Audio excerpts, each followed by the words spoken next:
Welcome, dear listener, to this sacred space we're creating together. Before we begin our journey through timeless wisdom, I want you to know that you've already made the most important choice simply by being here. In a world that constantly demands your attention, pulling you in 1,000 directions, you've chosen to pause, to listen, to open yourself to something deeper. That choice itself is an act of courage and self-compassion. Before we begin, I have a small invitation for you. If you're listening to this in the comfort of your own space, take just a moment to share in the comments below what time it is where you are and what part of the world you're listening from. There's something beautiful about knowing that across this planet, people just like you are pausing their busy lives to reconnect with wisdom and peace. And if this journey resonates with you, if these teachings touch something true in your heart, consider subscribing to our channel so these ancient gifts can continue reaching others who need them. But more importantly, bookmark this moment in your own memory as a time when you chose yourself, when you honored your need for peace and understanding. Take a moment right now to settle into wherever you are, whether you're lying in bed, sitting in a comfortable chair, or perhaps taking a walk in nature. Allow your body to begin releasing the tension it's been carrying. You don't need to force anything. Simply notice where you're holding stress in your shoulders, your jaw, your chest, and imagine breathing warmth and softness into those places. This is your time. Nothing else requires your attention right now. Over the next few hours, we'll explore teachings that have guided seekers toward inner peace for more than 2,500 years. These aren't just ancient stories told for entertainment. They're living wisdom that speaks directly to the challenges you face today. Whether you're struggling with stress at work, difficulties in relationships, anxiety about the future, or simply a sense that something essential is missing from your life, each teaching we'll encounter together contains medicine for the soul, insights that can transform ordinary moments into opportunities for awakening. Now, let's begin our journey together into the heart of Buddhist wisdom, where every story is a mirror reflecting your own deepest truth.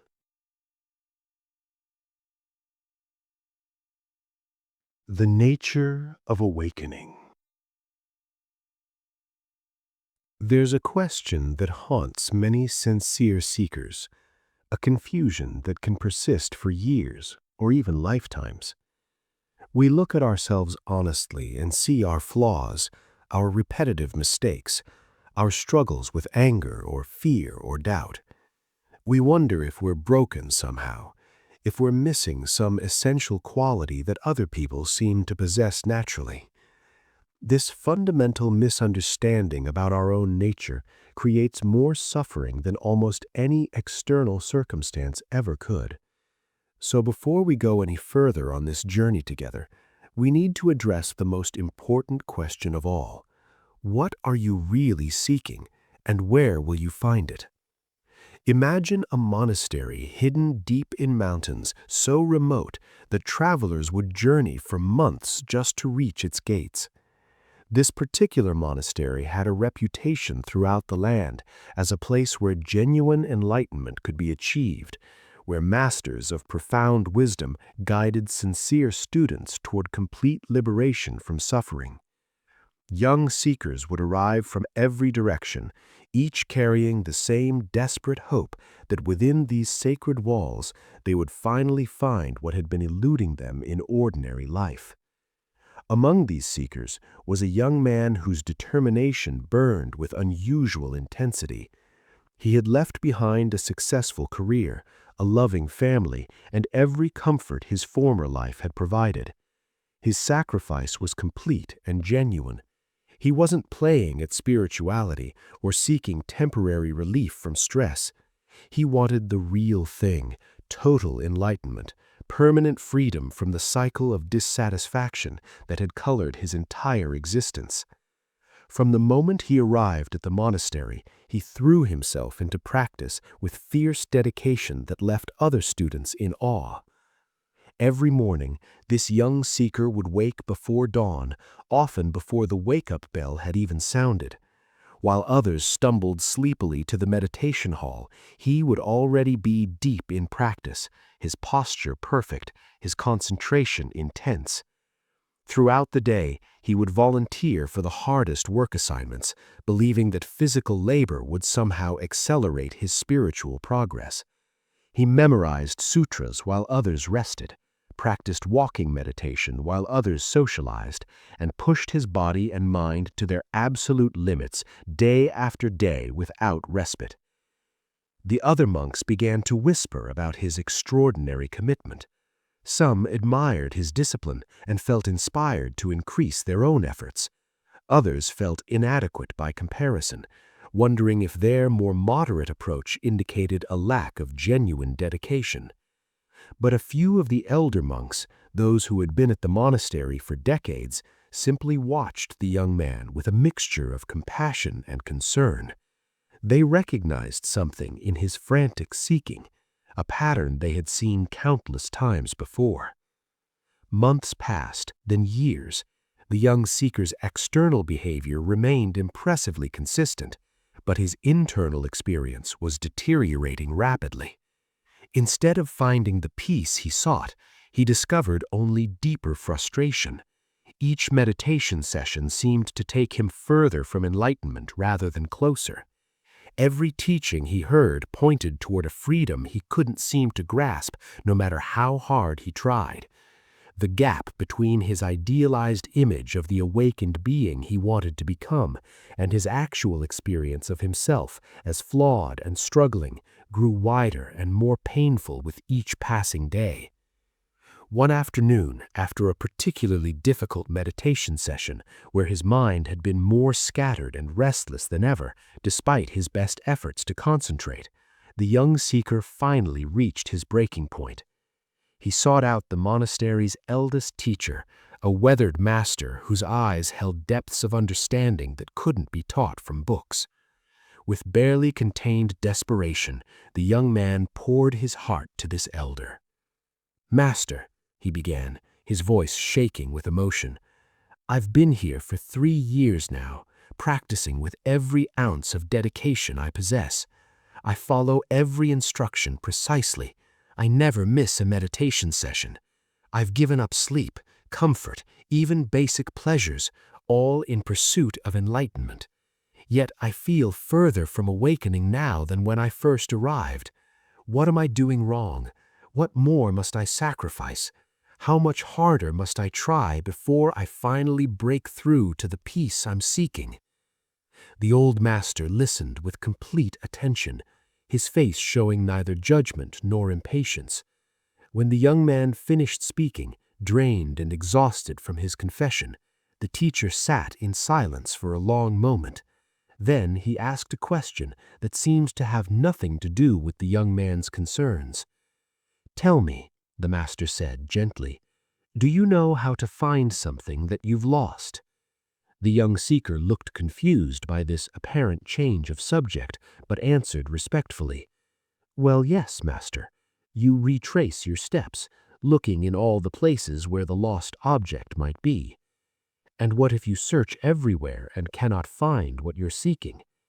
Then either you're looking in the wrong places, or perhaps what you seek was never actually lost in the first place."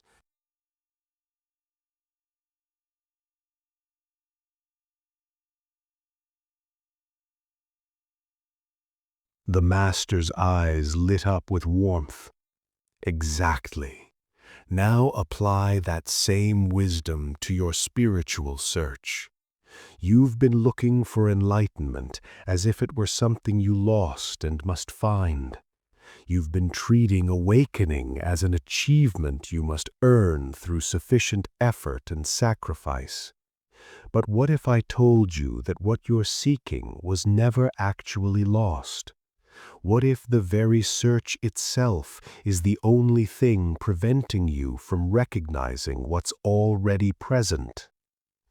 These words struck the young man like a thunderbolt. His mind, so accustomed to striving and achieving, struggled to process this radical suggestion. How could enlightenment already be present when he felt so clearly unenlightened? How could he already possess what he'd been desperately seeking? The master continued, his voice soft but penetrating. Look at how you've approached your practice. Every meditation session has been a battle to achieve something. Every moment of study has been motivated by the belief that you're incomplete and need to become better. Even your impressive discipline has been fueled by the assumption that you're fundamentally lacking something essential. All of this effort has been built on a single misunderstanding, the belief that who you are right now is somehow not enough. Let me share something with you that might change everything. Before you came to this monastery, before you ever heard of Buddhism or meditation or enlightenment, there was awareness present in you. This awareness allowed you to see, to think, to feel, to experience life. That same awareness is present right now as you listen to my words. It's the awareness that notices your thoughts, observes your emotions, and experiences every moment of your life. This awareness has never been absent. It's never been broken or damaged. It doesn't need to be achieved or earned or improved. It simply is, always has been, always will be. The young man sat very still, something beginning to shift in his understanding. The master went on, painting a picture that would forever change how the seeker viewed his spiritual journey. Enlightenment, awakening, liberation, these aren't states you need to create through effort. They're the recognition of what's always been true. It's like spending years searching your entire house for glasses that are resting on top of your head. The moment someone points out where they've been all along, the search ends not because you found something new, but because you recognized what was always present. Your desperate seeking has been like a fish frantically searching the ocean for water. The thing you seek is so close, so fundamental to your experience that you've been looking right through it without recognition. Modern neuroscience actually confirms this ancient wisdom in fascinating ways. Researchers studying meditation and consciousness have discovered something remarkable. The brain state associated with what practitioners describe as awakening or enlightenment isn't actually a new state that needs to be created. Rather, it's the natural state of consciousness when certain habitual patterns of thinking and self-referential processing quiet down. In other words, peace and clarity are your baseline, your default setting. Suffering and confusion arise when we overlay that natural clarity with constant mental activity, judgment, comparison, and striving. Studies using brain imaging have shown that long-term meditators don't develop some special new brain structure or capability. Instead, certain regions associated with self-referential thinking, worry, and planning actually become less active and less dominant. The practitioners aren't gaining something new, they're releasing habitual patterns that obscured what was always there. It's a process of subtraction rather than addition, of recognizing rather than achieving. "So what should I do?" the young man asked, his voice now quiet and genuinely curious rather than desperate. "If my striving and effort have been misguided, how do I proceed? Should I stop practicing altogether?" The master smiled. "Not at all, but change the spirit of your practice entirely. Instead of practicing to become enlightened, practice from the recognition that your essential nature is already complete. Meditate not to fix yourself, but to become familiar with the awareness that's always been present. Study teachings not because you're deficient, but because understanding brings joy.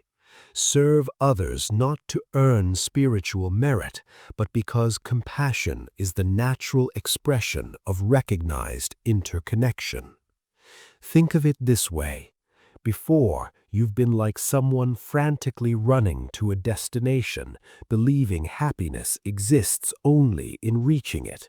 Now you can walk the same path with curiosity and appreciation, recognizing that each step itself is complete.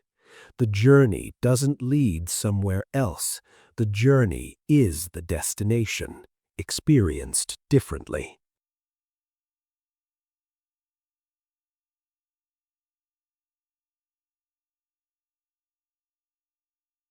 In that moment of teaching, something profound shifted in the young seeker's entire being.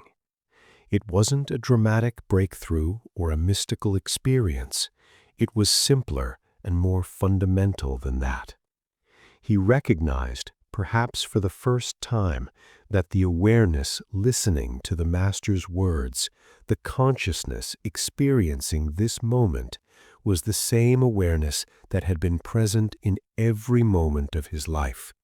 It had never been absent, never been broken, never needed fixing. All his suffering had come from believing otherwise. From that day forward, the young man's practice transformed completely. He still meditated, but now he sat down not as a seeker trying to achieve something, but as someone becoming familiar with what was always present. He still studied, but the teachings became celebrations of truth rather than instructions for fixing deficiencies. Most remarkably, he became one of the most joyful people in the monastery, his earlier intensity replaced by a lightness and humor that came from no longer carrying the burden of believing himself fundamentally incomplete. Years later, when new seekers would arrive at the monastery with the same desperate searching he had once embodied, he would share with them the teaching that liberated him. You're not here to become something you're not. You're here to recognize what you've always been. The peace you seek isn't at the end of a long journey of self-improvement. It's right here, right now, in the awareness that's reading these very words. Stop looking so hard for what you've never actually lost. Right now, as you listen to these words, you can verify this truth for yourself. Notice the awareness that's hearing this story, processing its meaning, perhaps feeling curious or skeptical or hopeful. That awareness isn't something you created through effort. It's not a reward for good behavior or the result of years of spiritual practice.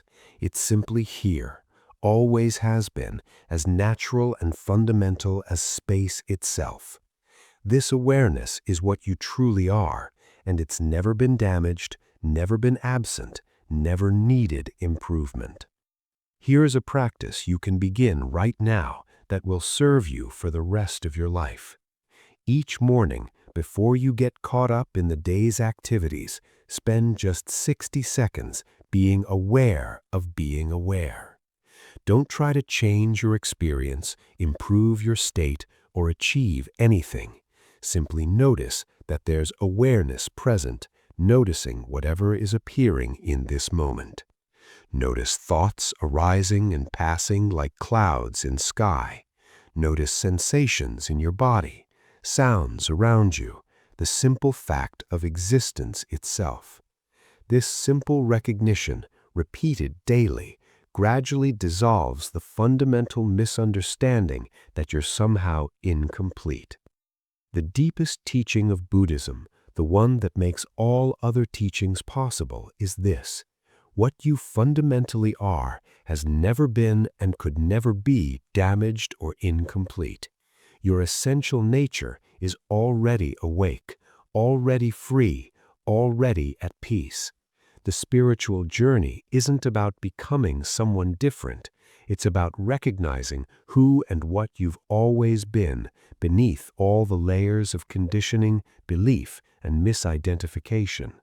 In recognizing this truth, the desperate search ends, not because you found what you were looking for, but because you realized you were never actually lost. As we continue our journey through these teachings tonight, let this understanding be your foundation.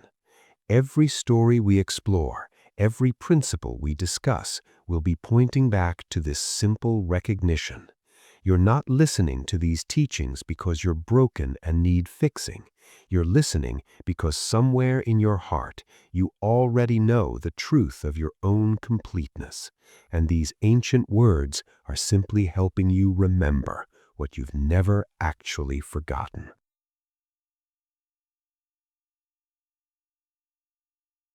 Understanding suffering and its release. One of the Buddha's most profound insights, something that sets Buddhist teaching apart from many other spiritual traditions, is the clear distinction between pain and suffering. This distinction might seem subtle at first, but understanding it deeply can completely transform how you experience difficult moments in your life.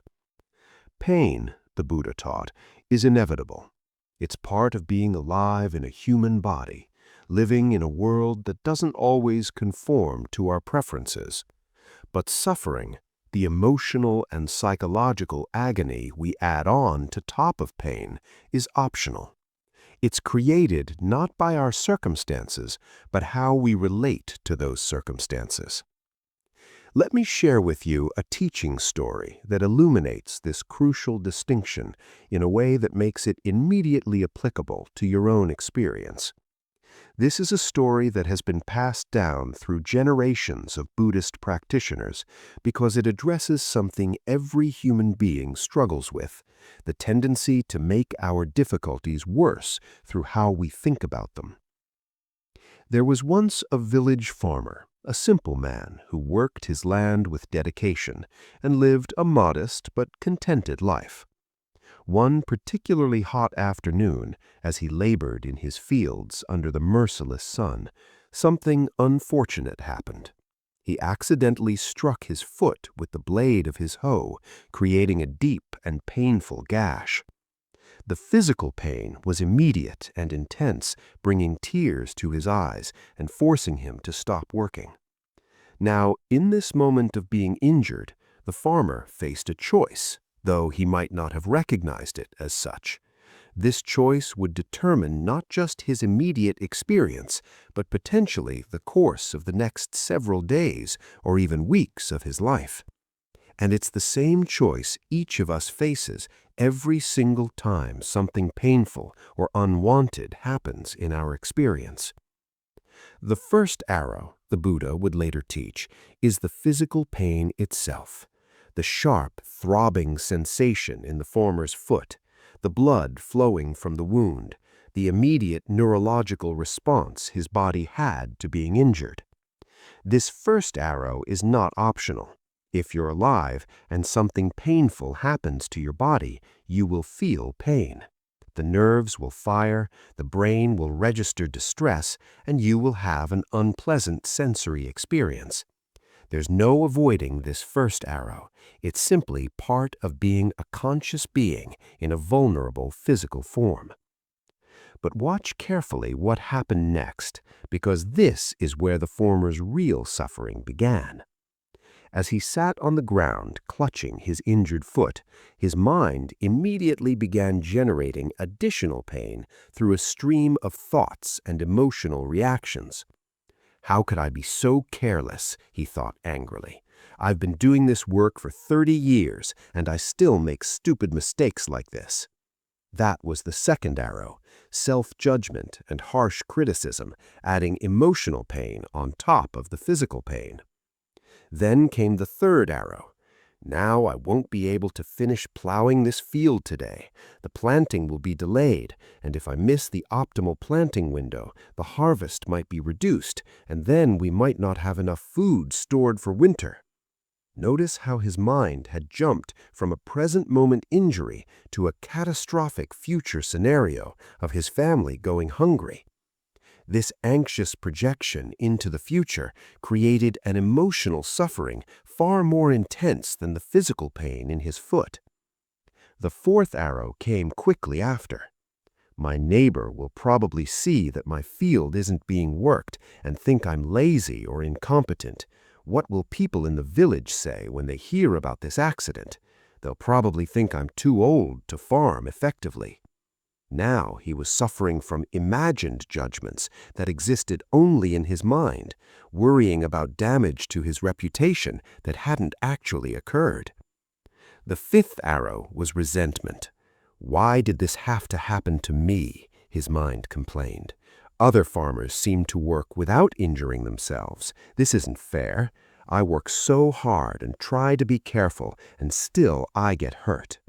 This sense of injustice and self-pity created another layer of emotional suffering. By the time the farmer finally got up and limped toward his house to bandage the wound, he was carrying not just the physical pain of the injury, but an enormous burden of psychological suffering he had created through his thoughts. His entire body was tense with stress, his stomach churned with anxiety, and his heart felt heavy with shame and worry. The actual injury to his foot had become almost insignificant compared to the suffering his mind had generated in response to that injury. Now imagine a different scenario. Imagine that when the farmer injured his foot, he responded with wisdom rather than habitual reactivity. The first arrow would be exactly the same physical pain, the same blood, the same unpleasant sensory experience. But instead of launching into a cascade of judgmental and catastrophic thinking, suppose his inner response went something like this. Ouch, that hurts significantly, he might acknowledge, recognizing the pain without dramatizing it. This is an unpleasant experience that I wish hadn't happened. Now, what's the wise response? I need to clean this wound, bandage it properly, and rest for a while to allow healing to begin. The field work can wait. My body's health is more important than any single day's labor. Tomorrow or the next day, when the foot has healed somewhat, I can return to work. This is simply one of those unfortunate things that occasionally happens in physical work. It's not a catastrophe, not a reflection of my worth as a person, not evidence of some cosmic injustice. It's just an injury that needs practical attention. Can you feel the difference between these two responses? The physical pain in both scenarios is identical. The first arrow is unavoidable. But in the second scenario, the farmer has consciously chosen not to throw additional arrows at himself. He's experiencing pain without adding layers of suffering on top of that pain. This is the essence of what Buddhism means by the possibility of freedom from suffering. It doesn't promise that life will never be painful, but it shows how we can avoid creating unnecessary additional suffering through how we relate to that pain. Modern neuroscience has provided fascinating confirmation of this ancient Buddhist insight. When researchers study brain activity during painful experiences, they can clearly distinguish between the sensory processing of pain in regions like the somatosensory cortex and the emotional suffering response that involves areas like the amygdala, the insula, and the prefrontal cortex. The first set of responses is relatively automatic and unavoidable, but the second set, the emotional and cognitive interpretation that turns pain into suffering, is much more variable and subject to our influence. Studies of experienced meditation practitioners have shown something remarkable. When these practitioners experience painful stimuli, their sensory pain processing remains normal. They feel the pain just as much as non-meditators do, but their emotional suffering response is significantly reduced. Brain regions associated with worry, rumination, and emotional reactivity show much less activation. In other words, through training in mindfulness and acceptance, these practitioners have learned to experience the first arrow without automatically shooting themselves with additional arrows. They've learned to have pain without adding suffering. This distinction between pain and suffering applies to far more than physical injury. In fact, most of the suffering in our daily life has nothing to do with physical pain at all. Consider how this teaching applies to emotional pain, which is perhaps even more common in modern life than physical discomfort. Imagine you're at work and your supervisor criticizes something you've done in front of your colleagues. The first arrow might be a natural emotional response, perhaps embarrassment, a sting of hurt feelings, some defensiveness arising. This immediate emotional reaction happens quickly, almost automatically, before your thinking mind has fully processed what occurred. It's unpleasant, certainly, but it's also relatively brief if you don't interfere with it. Emotions, when allowed to simply be present without resistance or amplification, tend to move through our experience like waves, rising, peaking, and naturally subsiding within a few minutes. But watch what happens when the thinking mind gets involved. I'm so stupid, you might think, throwing the second arrow. I always mess things up. Why can't I be more competent like my colleagues seem to be? Now you've added harsh self-judgment to the initial hurt. The third arrow comes next. Everyone probably thinks I'm incompetent now. My reputation is damaged. I might lose my job. What will I do if I get fired? How will I pay my bills? Notice how the mind has spiraled from a single critical comment to a catastrophic fantasy about unemployment and financial ruin. The fourth arrow might be anger directed at your supervisor. Who is she to criticize me in public? That was unprofessional and unkind. She's probably just threatened by my abilities. I should report her to HR or find a way to get revenge. Now you're suffering from resentment and thoughts of retaliation. The fifth arrow could be rumination that continues for days or even weeks. Every time your mind has a quiet moment, it replays the scene, reliving the embarrassment, rehearsing what you should have said, imagining scenarios of vindication or revenge. Each replay adds fresh suffering to an event that's already over and done with. By the time you've thrown all those additional arrows at yourself, the original wound, the brief sting of criticism, has been transformed into a massive source of ongoing suffering that affects your sleep, your relationships, your work performance, and your overall well-being. And here's what's most important to understand. All of those additional arrows were optional. They were created by your mind's habitual patterns of reacting to difficulty, not by the difficult circumstance itself.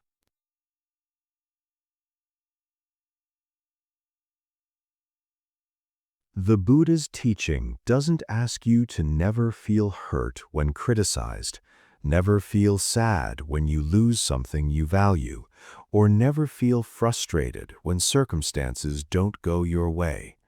Those initial emotional responses are part of being human.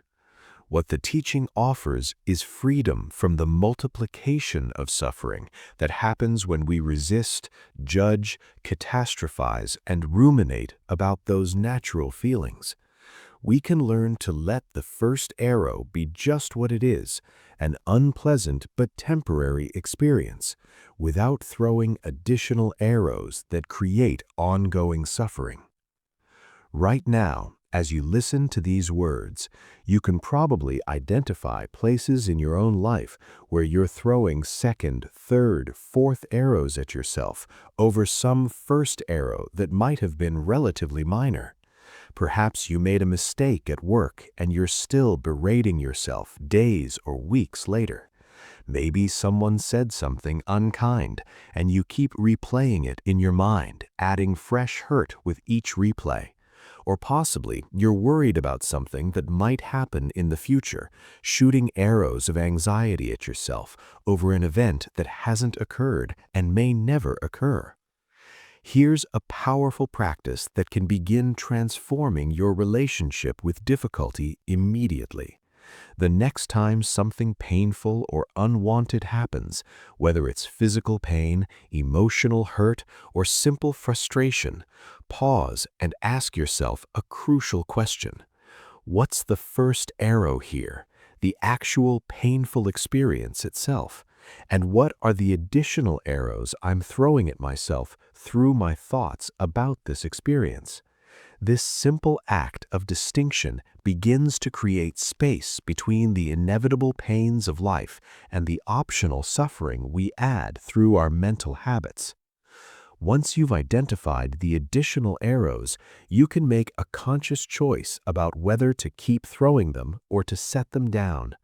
This doesn't mean forcing yourself to think positively or pretending everything is fine when it's not. It means recognizing that harsh self-judgment doesn't help you learn from mistakes. Catastrophic worry doesn't prepare you better for challenges, and rumination doesn't solve problems. These additional arrows create suffering without providing any benefit. When you see this clearly, setting them down becomes the natural, compassionate choice. As you practice this distinction between pain and suffering, you'll gradually develop a quality that Buddhism calls equanimity. Equanimity doesn't mean indifference or not caring about what happens. Rather, it means maintaining balance and clarity even in the midst of difficult experiences. It means being able to acknowledge this is painful without the added drama of this is unbearable or this shouldn't be happening or this means something terrible about me or my future. Over time, this practice doesn't just reduce your suffering in difficult moments, it actually changes your entire relationship with life's inevitable ups and downs. Instead of living in constant fear of the next painful experience, dreading the next arrow that life might shoot your way, you develop confidence in your ability to handle whatever comes. You know from direct experience that pain is manageable when you don't multiply it with additional suffering. This confidence itself becomes a form of deep peace that remains available even when circumstances are challenging. The Buddha once said that the untrained mind is like a wild horse, bucking and thrashing when difficulties arise, often injuring itself in its panicked reactions. But the trained mind is like a well-trained horse that remains calm and steady even when startled, responding with wisdom rather than blind reactivity. Through understanding the difference between the first arrow and all the subsequent arrows we throw at ourselves, we train our minds to respond to life's difficulties with increasing wisdom, grace, and freedom from unnecessary suffering.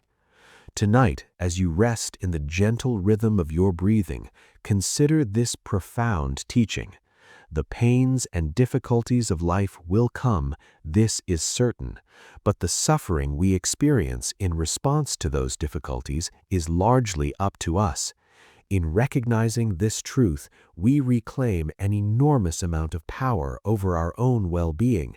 We're no longer helpless victims of every unwanted circumstance, but conscious beings capable of choosing wisdom over habit, peace over panic, acceptance over resistance. This freedom is available right now, not after years of spiritual practice, but in this very moment when you recognize that you don't have to throw those additional arrows at yourself anymore.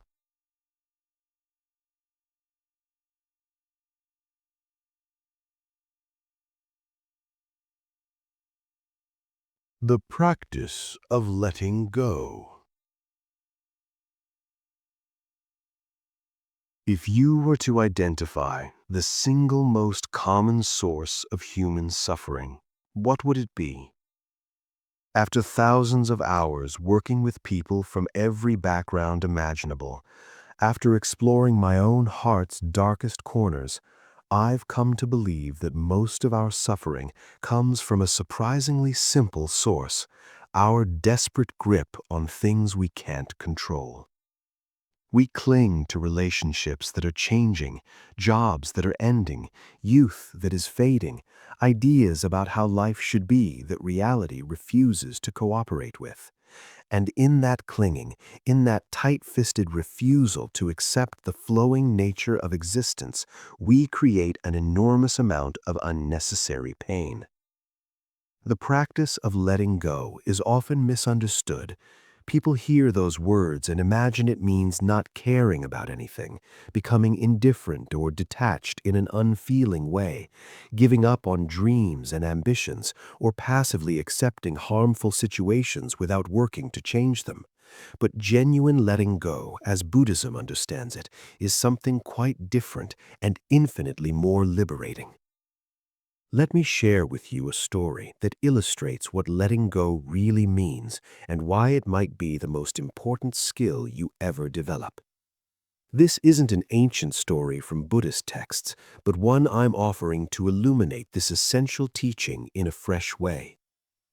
There was a woman named Maya who carried a collection of stones with her everywhere she went. She kept these stones in a leather bag that hung heavily from her shoulder, and she had been carrying this burden for so many years that she barely noticed its weight anymore. Each stone represented something significant in her life, and she believed that keeping these stones with her was somehow protecting what they represented or honoring its importance.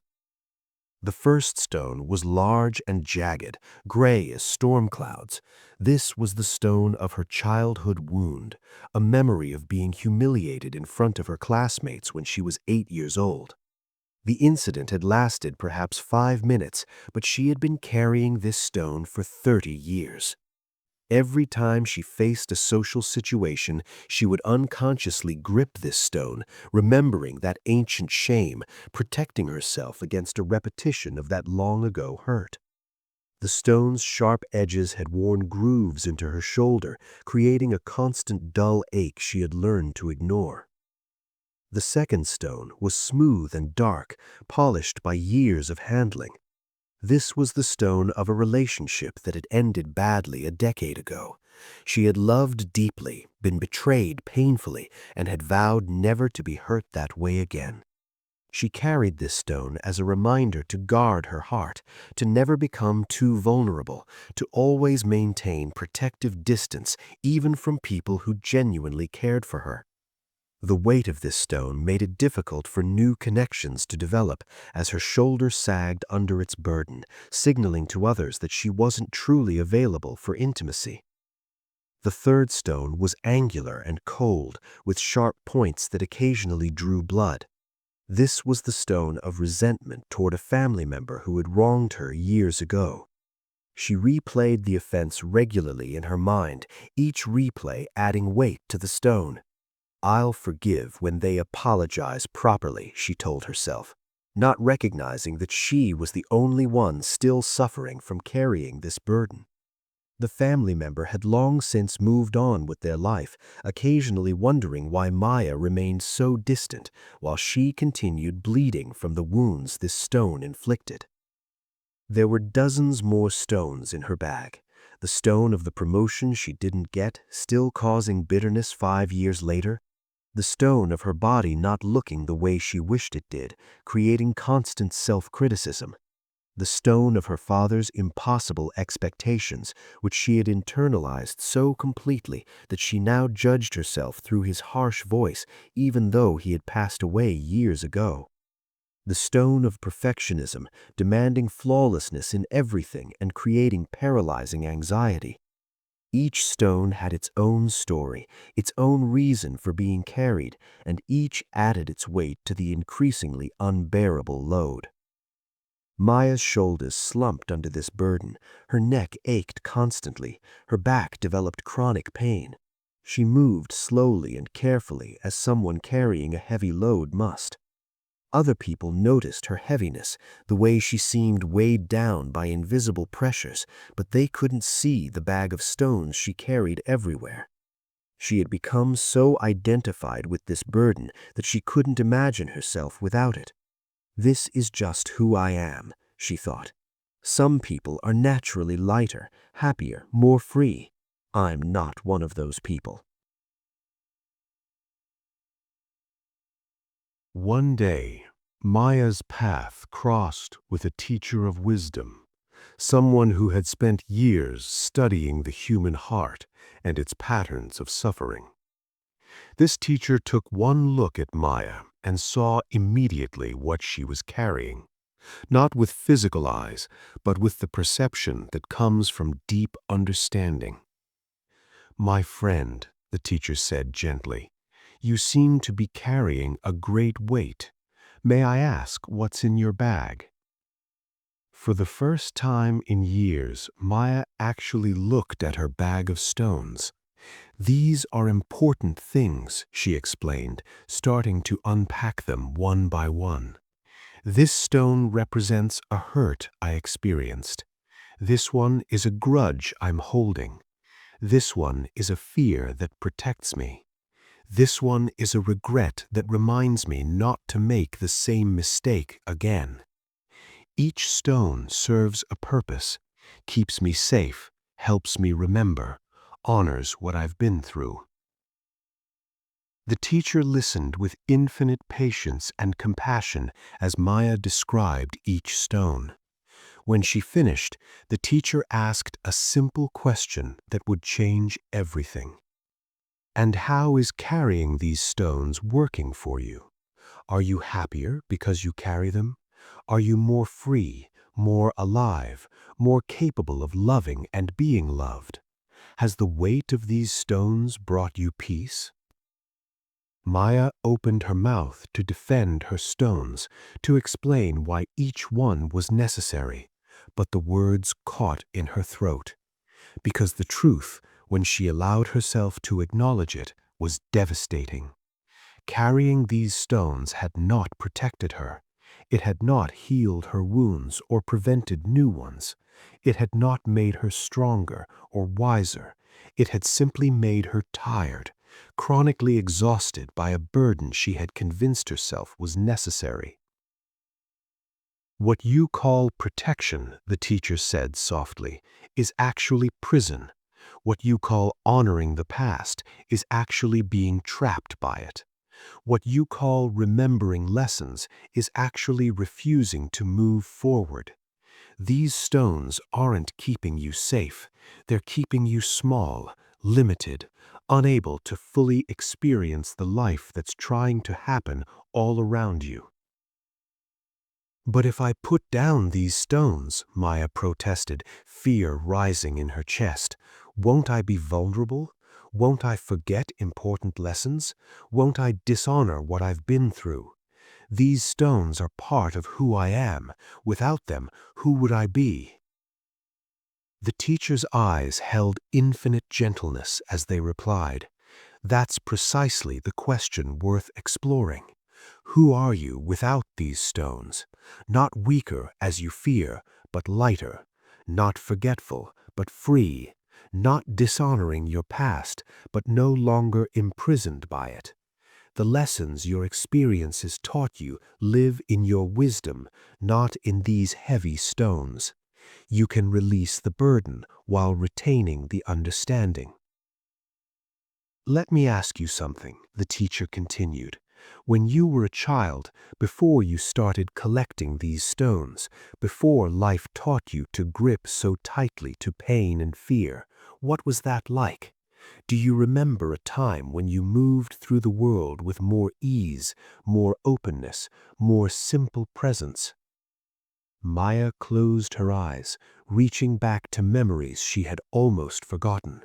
Yes, there had been a time when a hurt feeling would arise, be felt fully, and then pass like a summer storm. A time when disappointments were genuinely disappointing without becoming permanent weights. a time when she could enter new relationships without dragging along ghosts from old ones. That lightness wasn't naivete or ignorance, it was freedom. And somewhere along the way, she had traded that freedom for these stones, believing she was gaining protection, but actually imprisoning herself. "So how do I let go?" Maya asked, and now there was genuine openness in her question rather than defensive resistance. "I've been carrying these stones for so long, I don't know how to put them down. Some part of me wants to hold on, even though I can see how much they're hurting me."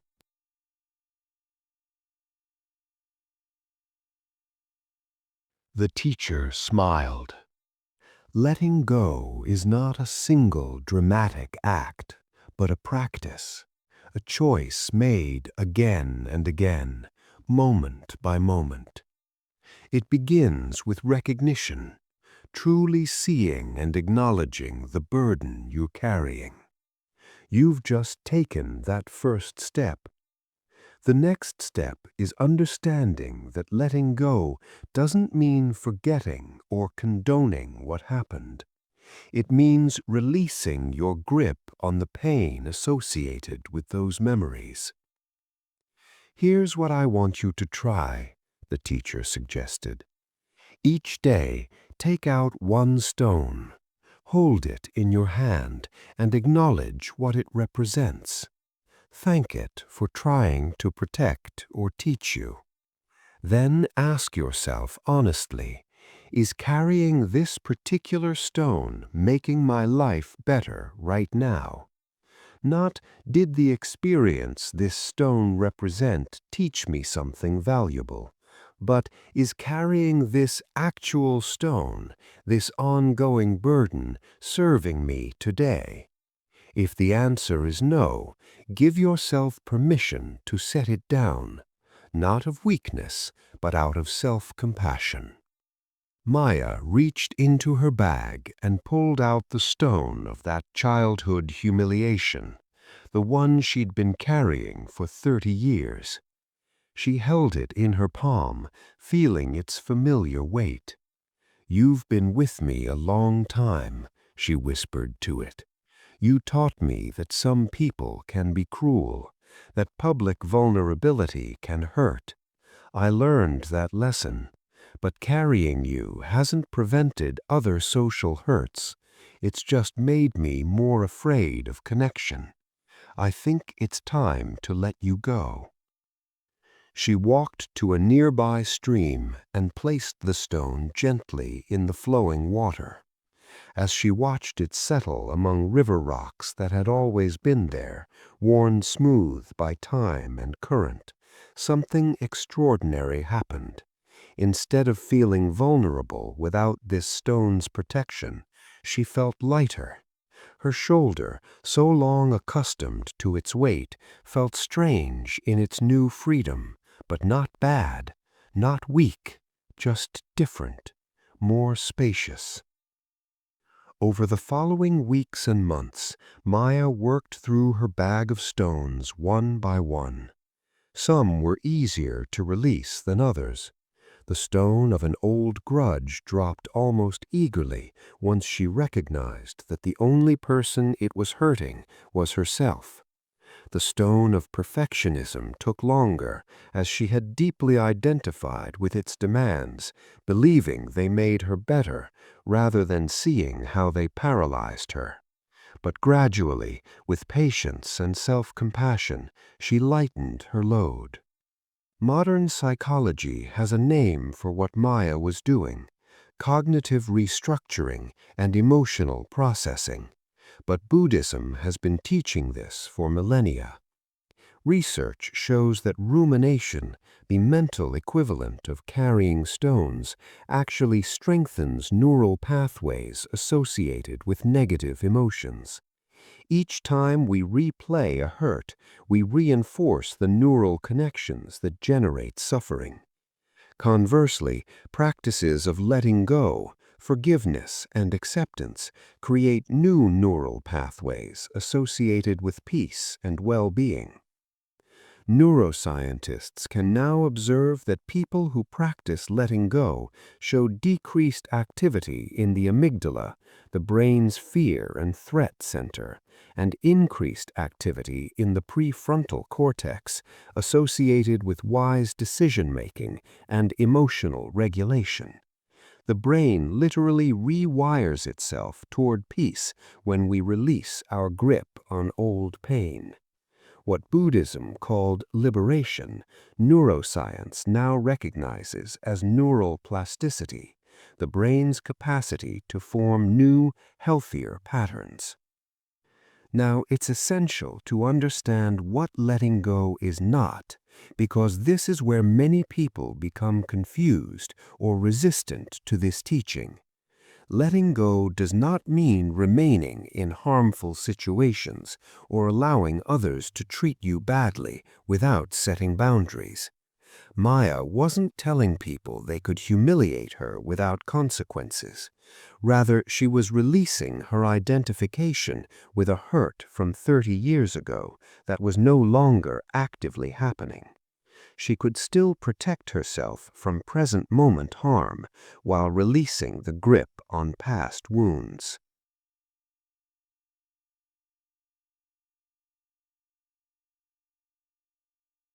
Letting go also doesn't mean not caring about things. Maya still cared deeply about her relationships, her work, and her values. But she stopped confusing caring with clinging. You can deeply love someone while releasing your grip on controlling who they are or demanding they never change. You can passionately pursue meaningful goals while releasing attachment to your self-worth, being dependent on specific outcomes. This is the beautiful paradox of Buddhist practice. When we loosen our desperate grip on things, we often enjoy them more fully, relate to them more wisely, and suffer far less when they inevitably change. Right now, as you rest in this moment, you might take a gentle inventory of what stones you're carrying. What hurts from the past are you still gripping tightly, believing that letting go would somehow dishonor what you experienced? What grudges are you holding on to, not recognizing that you're the only one still bleeding from them? What fears are you carrying as protection, not seeing that they're actually limiting your capacity for joy and connection? What regrets are you replaying, not understanding that the lesson can be retained while the suffering is released? Here's your practice for cultivating the art of letting go. Each morning, as part of your daily routine, take 60 seconds to identify one thing you're gripping too tightly. It doesn't have to be something huge. Maybe it's irritation about yesterday's traffic, anxiety about an upcoming meeting, or resentment about a minor slight from last week. Visualize yourself holding this burden in your hands. Acknowledge it. Thank it if it tried to serve or protect you. Then imagine setting it down. Not throwing it away with violence, but placing it gently aside with compassion for yourself. Notice how your body feels in that moment of release, the subtle relaxation in your shoulders, the easier breathing, the slight expansion in your chest.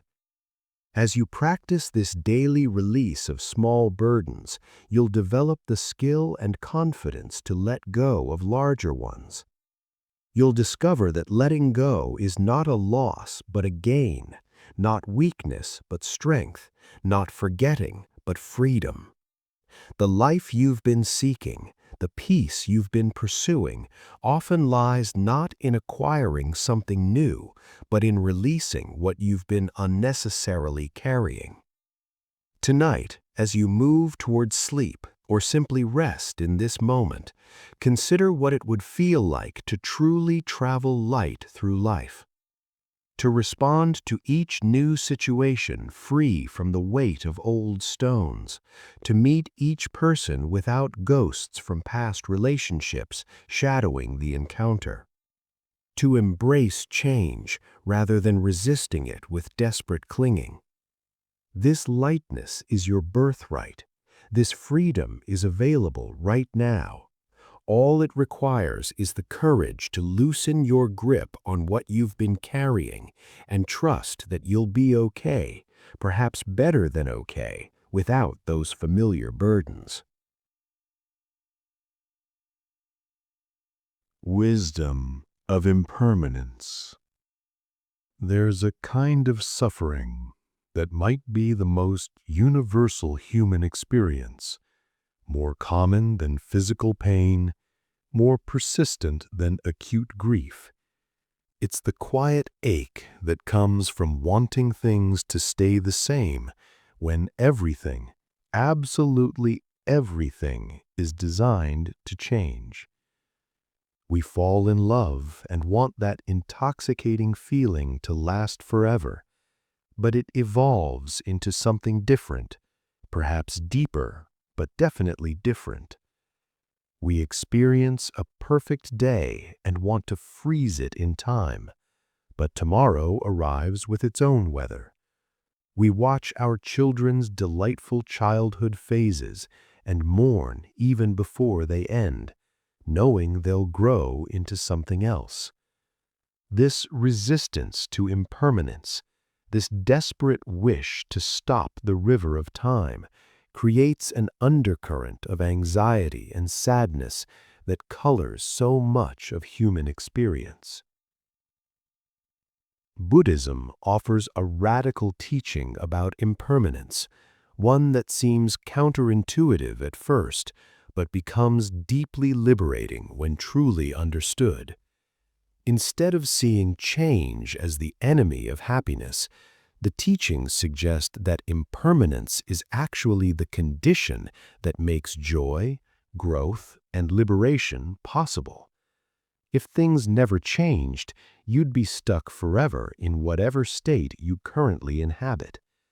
The very changeability of all phenomena means that suffering doesn't last, that growth is possible, and that each moment brings fresh opportunity. Let me share a teaching story that illuminates this profound wisdom in a way that speaks directly to the modern heart. There was a renowned artist named Kenji who had dedicated his entire life to a single art form, the creation of elaborate sand mandalas. These weren't simple drawings in sand. They were extraordinarily intricate geometric patterns representing the cosmos, entire universes mapped in colored sand, grain by grain. Each mandala would take weeks or even months to complete, requiring absolute steadiness of hand, perfect concentration, and artistic vision refined over decades. Kenji had become a master of this ancient art, and people would travel from distant cities to witness his creations during the brief period when they existed. The extraordinary thing about sand mandalas, the aspect that makes them a profound spiritual teaching, is that they're created specifically to be destroyed. After weeks of painstaking work, after the final grain of sand is placed and the masterpiece stands complete in all its breathtaking beauty, the artist performs a ceremony where the entire mandala is swept away. All those hours of effort, that stunning beauty, gone in moments. The colored sand is collected and offered to a river or ocean, returning to the earth from which it came. When Kenji was young and first learning this art form, the destruction ceremony felt like torture. He would spend weeks creating something magnificent, pouring his heart and skill into every detail, and then his teacher would expect him to smile while sweeping it all away. Why, he would ask in anguish, why create something so beautiful just to destroy it? What's the point if nothing lasts? His teacher would smile and say, "Keep practicing. The answer will reveal itself." But for years, even as Kenji's technical skill grew extraordinary, that answer didn't come. Each mandala's destruction felt like a small death. He would find himself rushing through the final days of creation, knowing the inevitable end approached. He couldn't fully enjoy the beauty he was creating because he was already mourning its loss. The joy of creation was poisoned by anticipation of destruction. Then one year, something shifted in Kenji's understanding, though he couldn't say exactly when or how. He was working on a particularly complex mandala, representing the cycle of seasons. As he carefully placed grains of deep blue sand to represent winter's cold clarity, he suddenly found himself fully present in that exact moment. Not thinking about how the mandala would look when finished, not dreading its eventual destruction, just completely absorbed in the perfect blue of that particular grain of sand, the slight pressure of his tool, the absolute precision of placement. For the first time, he experienced the creating without the burden of clinging to the result. And in that moment, something wonderful happened. The beauty intensified. No longer divided between present action and future loss, he could appreciate the mandala's emerging beauty without the filter of anxiety about its temporary nature. Each day of work became complete in itself, not just a step toward some final product, but a perfect experience of focused creative presence.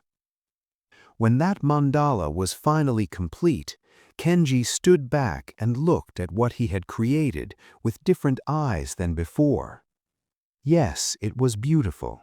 Yes, he had poured skill and care into every section.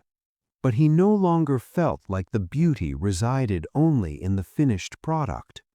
The beauty had been in every moment of creation, in each grain of sand placed with full attention, in the gradual emergence of pattern from emptiness.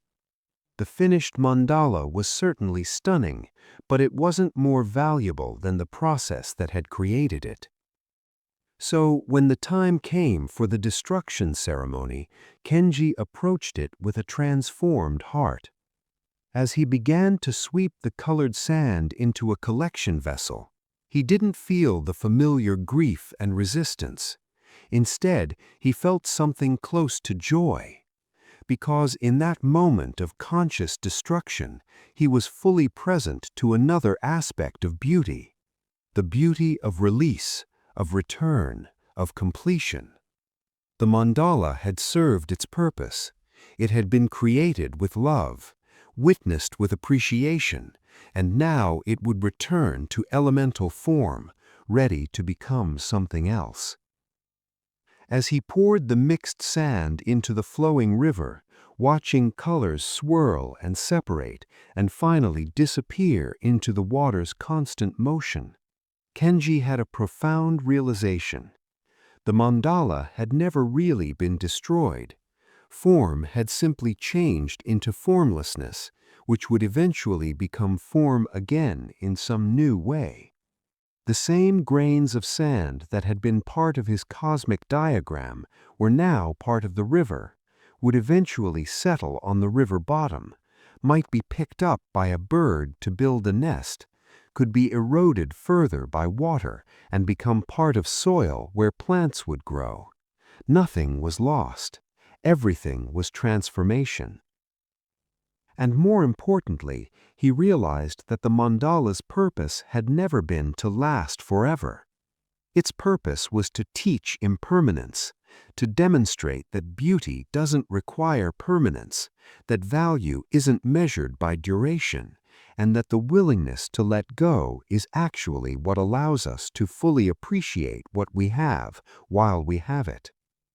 If he had been able to preserve his mandalas forever, building an archive of permanent creations, he would have learned nothing. He would have remained trapped in the illusion that happiness comes from making things last. But because each mandala was deliberately temporary, he had been forced to learn where real satisfaction lives, not in permanent possession, but in present moment appreciation. From that day forward, Kenji's relationship with impermanence transformed completely, not just regarding his art, but regarding all aspects of life. When beautiful days came, he enjoyed them fully, without trying to mentally capture them or sad that they'd end. When he formed friendships, he appreciated them completely while they lasted, whether that was for months or decades.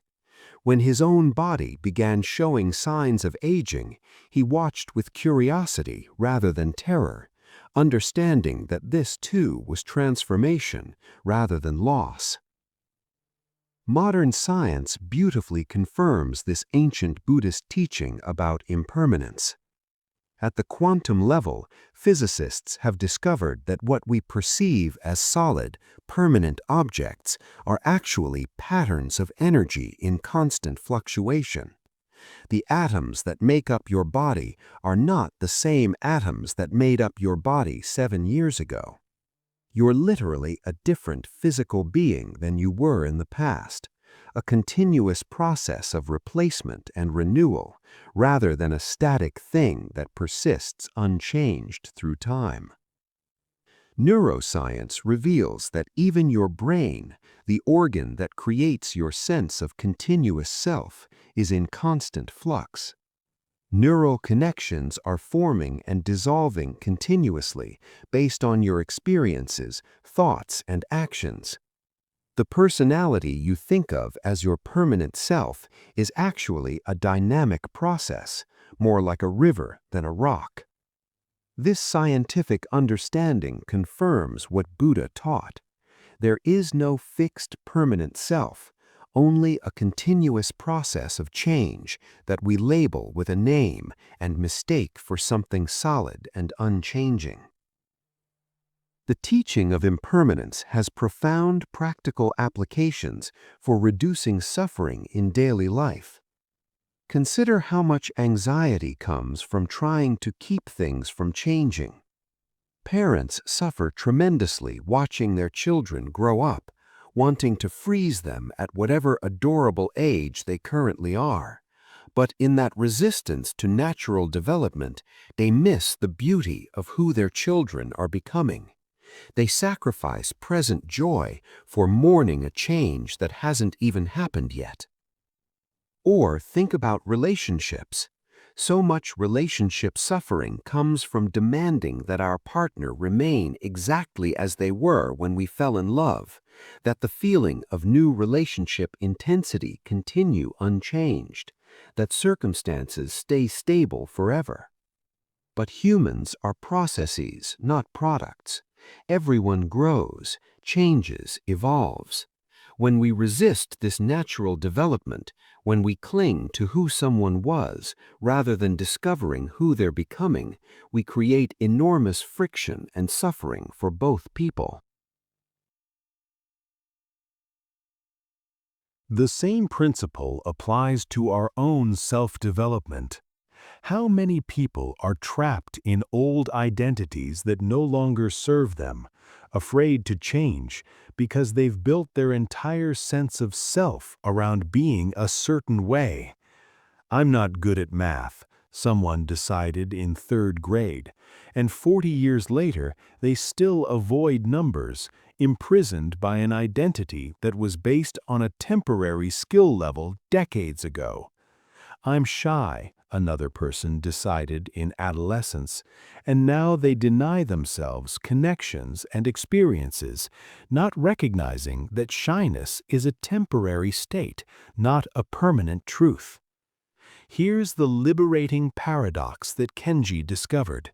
When we truly accept impermanence, when we stop fighting against the changing nature of all things, we paradoxically enjoy our experiences more deeply. Think about a sunset. Part of what makes a sunset beautiful is precisely that it doesn't last. If the sky remained in that gorgeous state of pink and orange permanently, it would become ordinary, unnoticed background. The fleeting nature of the sunset is inseparable from its preciousness.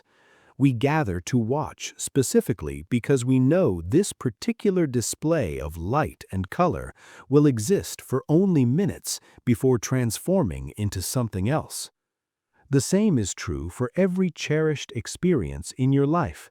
The reason a perfect meal tastes so good is partly because you know it will end, making each bite precious. The reason time with loved ones feels valuable is partly because you know, even if you don't consciously acknowledge it, that this exact configuration of people in this exact moment will never occur again. The reason a child's laughter catches at your heart is partly because you know childhood is brief, that this particular quality of unself-conscious joy will mature into something different. Right now, whatever you're experiencing is impermanent. The emotions you're feeling, whether pleasant or unpleasant, are temporary. The thoughts moving through your mind will be replaced by different thoughts in moments. The body you inhabit is different than it was a moment ago and will continue changing. Even consciousness itself, the awareness reading these words, is a dynamic process rather than a fixed thing. Everything is in motion, transformation, flow. Here's your practice for working wisely with impermanence. Over the next week, consciously practice appreciation while releasing grip. When you're experiencing something pleasant, a good conversation, a delicious meal, a moment of peace, fully appreciate it while silently acknowledging its temporary nature. Instead of this making you sad, see if it actually intensifies your appreciation, the way the temporary nature of a sunset intensifies its beauty. Notice if you can hold something lightly, appreciating deeply while grasping not at all. Equally important, practice this same awareness with unpleasant experiences. When you're stuck in traffic, frustrated by a situation, or experiencing physical discomfort, remind yourself gently, this too is temporary. This too shall pass. Not as a way to resist the present moment, but as a way to hold it with perspective. You've never been permanently stuck in traffic. Every frustrating situation you've ever experienced has already ended. Your current difficulty, however intense it feels right now, will also transform into something else. This teaching of impermanence doesn't make us indifferent or uncommitted. Kenji didn't put less care into his mandalas once he accepted their temporary nature. In fact, he put more care because he was no longer dividing his attention between creating and mourning future loss. He was fully present to the creating. Similarly, accepting that relationships change doesn't mean investing less in them. It means showing up more fully, appreciating more deeply, because you're not wasting energy trying to freeze them in some idealized state. The Buddha taught that there are three characteristics that mark all of existence: impermanence, suffering, and non-self. We've explored impermanence here.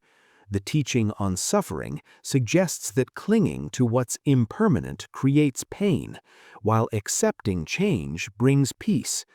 And the teaching on non-self points to the fact that even the I who is reading these words is not a fixed, permanent entity, but a process in constant transformation. Together, these three characteristics offer liberation through clear seeing. When we see things as they truly are, temporary, changing, fluid, we stop demanding they be different and start appreciating them as they are. Tonight, as you rest and perhaps move toward sleep, reflect on what in your life you're trying to keep from changing. Where are you clinging, resisting the natural flow, demanding permanence from what is inherently temporary? And consider what might shift if you could hold those precious things more lightly, appreciating them as Kenji learned to appreciate his mandalas, fully present to their beauty precisely because you accept their temporary nature. In that acceptance, you might discover not loss, but freedom, not resignation, but joy, not the end of caring, but the beginning of loving without the burden of desperate clinging. The cherry blossoms bloom for only a few weeks each spring, and then they fall. If they bloomed forever, would anyone gather to appreciate them? Their brief appearance is what makes them precious. Your own life, the lives of those you love, this very day are cherry blossoms, beautiful precisely because they don't last forever. Honor them, appreciate them, love them, and when they transform into something else, as they inevitably will, honor and appreciate and love what comes next. This is the wisdom of impermanence, not a teaching about loss, but about how to fully live. Compassion towards self and others.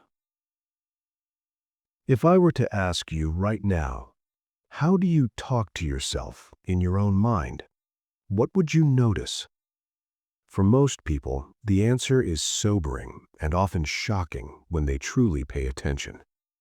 The voice in our heads, the constant internal narrator and commentator on our lives, is often brutally harsh in ways we would never tolerate from another person.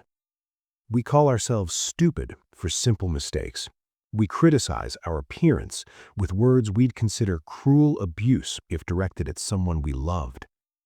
We replay our failures and inadequacies on an endless loop, judge ourselves against impossible standards, and withhold compassion from ourselves with a consistency and determination that's actually quite remarkable. Here's the painful paradox at the heart of most people's lives.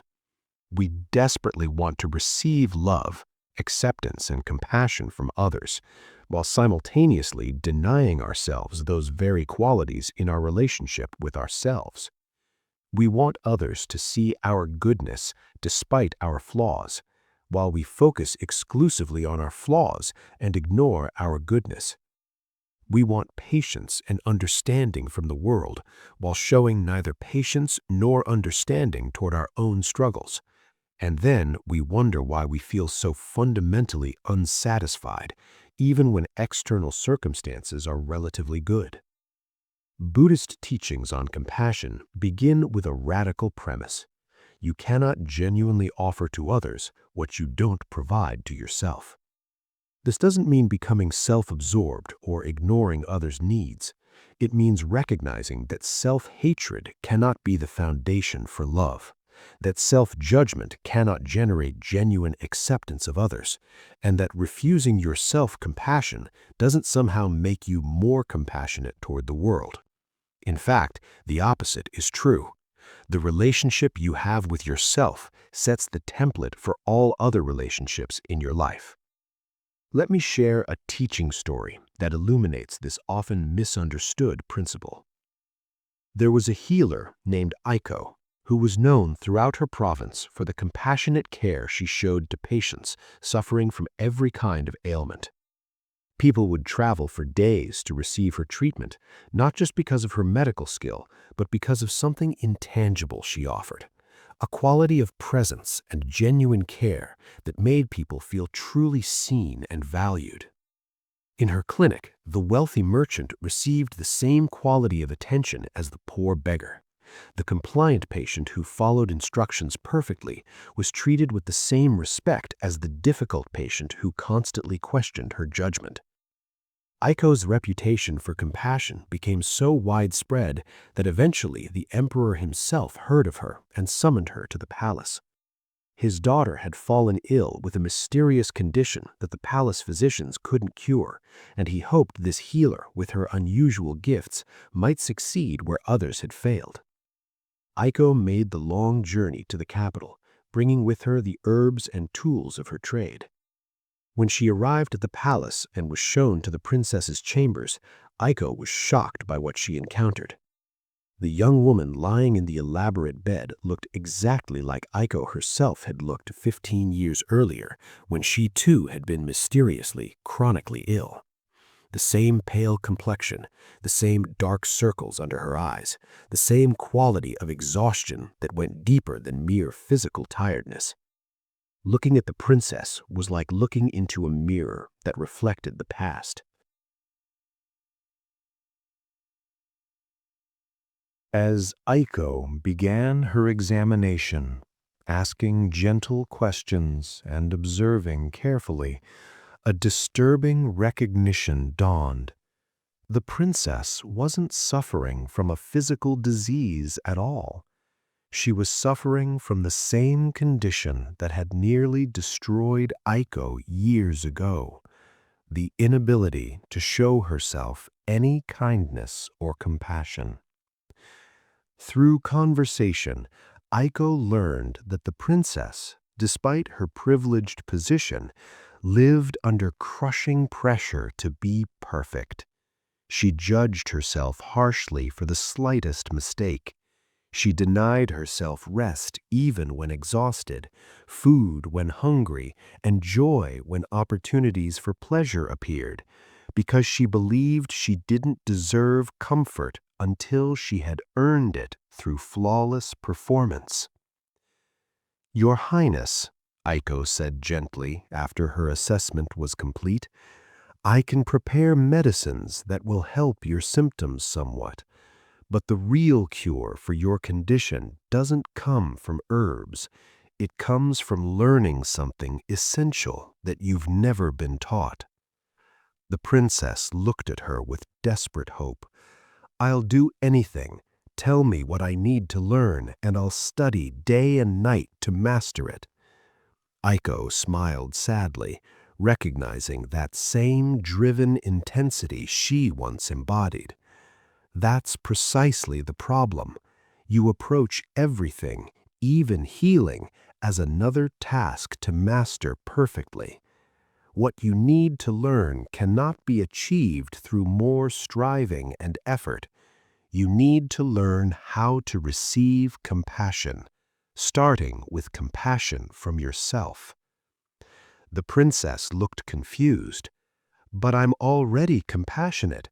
I donate to charities. I'm kind to my servants. I visit sick children in the city hospitals. How am I not compassionate?" "You show compassion outward beautifully," Aiko acknowledged. "But tell me, when you make a mistake, how do you speak to yourself?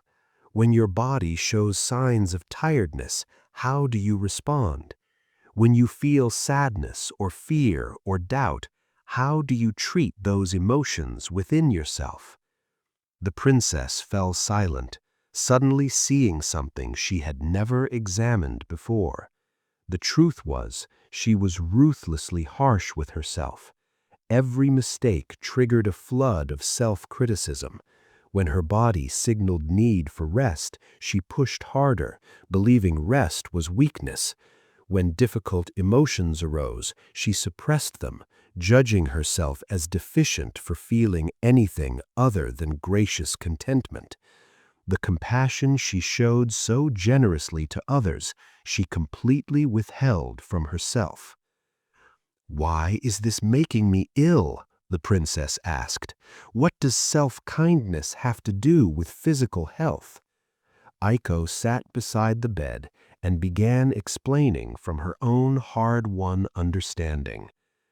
When we refuse ourselves compassion, when we maintain constant harsh judgment toward ourselves, the stress this creates affects every system in your body.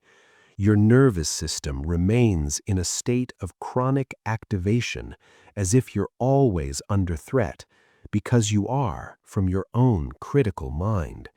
This suppresses your immune function, disrupts your sleep, interferes with digestion, and drains your energy reserves. The body cannot heal in an environment of internal warfare.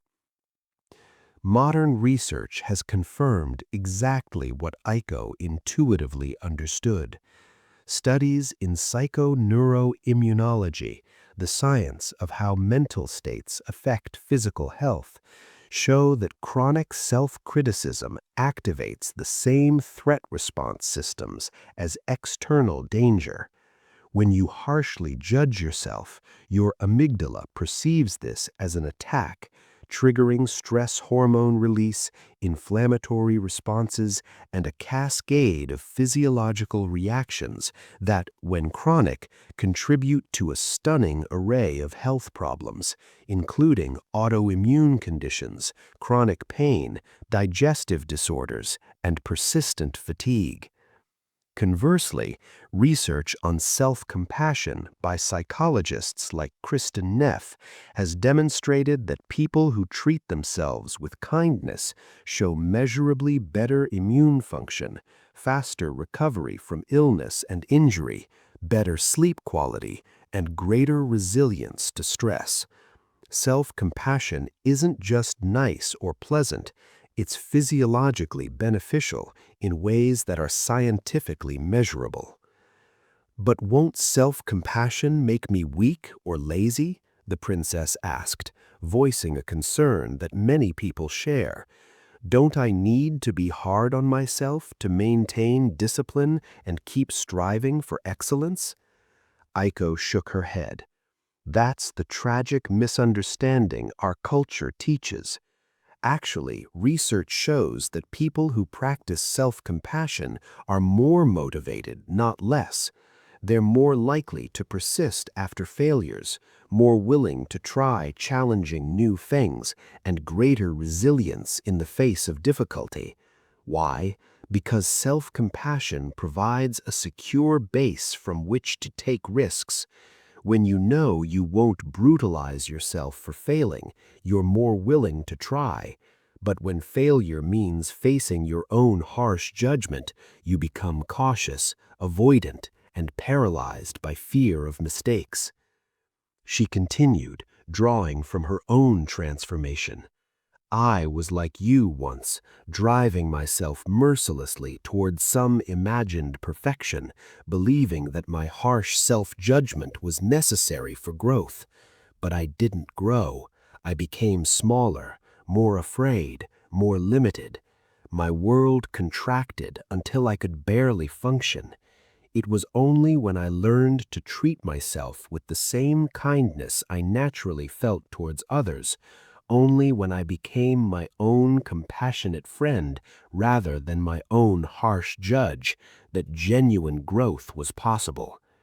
How do I begin? The princess asked, and now there was a quality of genuine openness in her voice, not the driven determination to master another task, but authentic curiosity about a completely different way of being.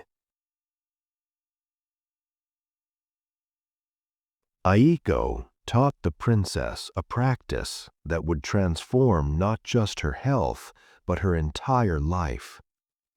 Each time you notice harsh self-judgment arising, pause and ask yourself a simple question. How would I respond if my dearest friend came to me with this same struggle, mistake, or pain?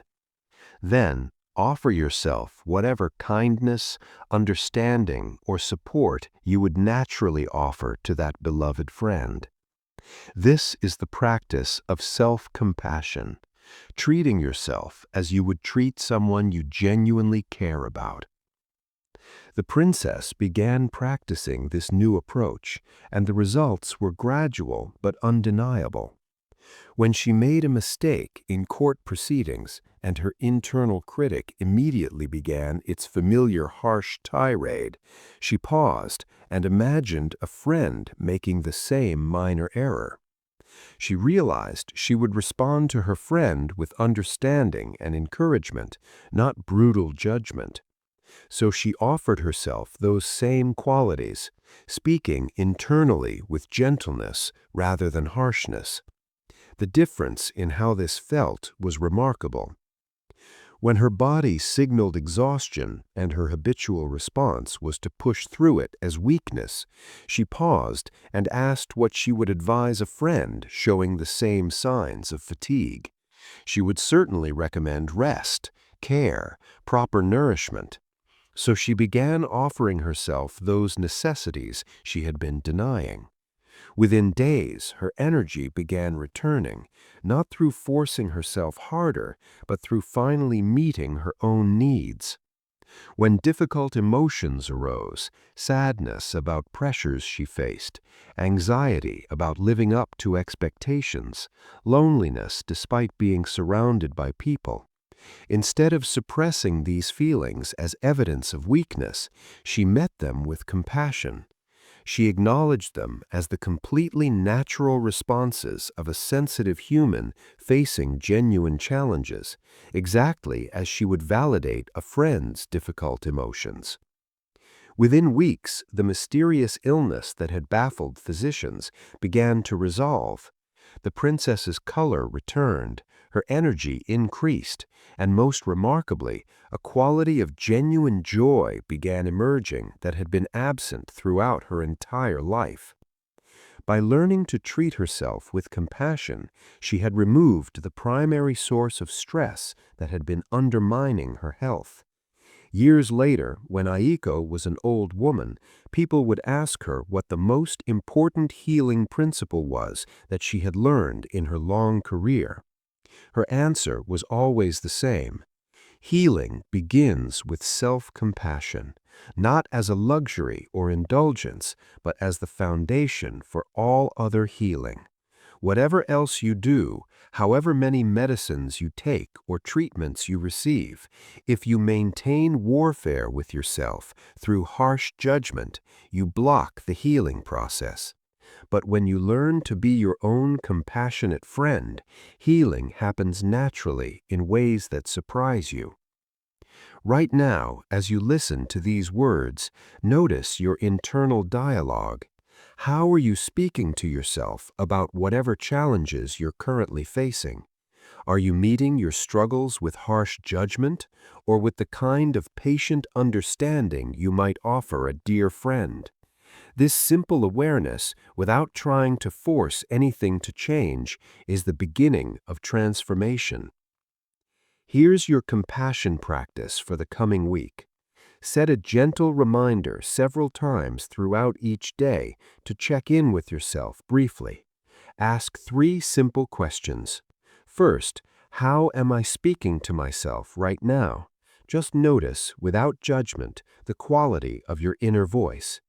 Second, what am I needing right now that I might be denying myself? Maybe it's rest. Maybe it's acknowledgement of how hard something is. Maybe it's permission to not be perfect. Third, how would I treat a dear friend in this same situation? Then experiment with offering yourself even a fraction of that same kindness. You might be surprised by how radically this simple practice transforms your experience. Self-compassion doesn't make you weak, indulgent, or self-absorbed. It makes you resilient, brave enough to face difficulties honestly, and actually increases your capacity for genuine compassion toward others, because you cannot give what you don't have.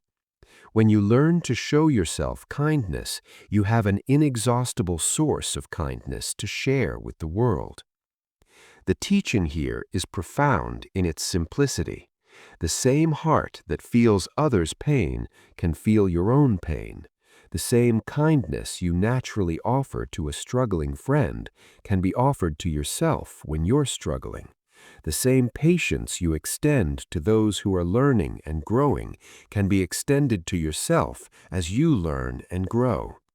You are as deserving of compassion as any other being, not because you've earned it through perfect behavior, but simply because you're alive, conscious, and doing your best with the understanding and resources you currently have. Tonight, as you rest, consider treating yourself with the tenderness you'd show a beloved child who came to you upset and tired. What would you say? How would you comfort them? What reassurance would you offer? You deserve those same gentle words, that same comfort, that same reassurance. Not someday when you've perfected yourself, but right now, exactly as you are. This isn't narcissism or self-indulgence.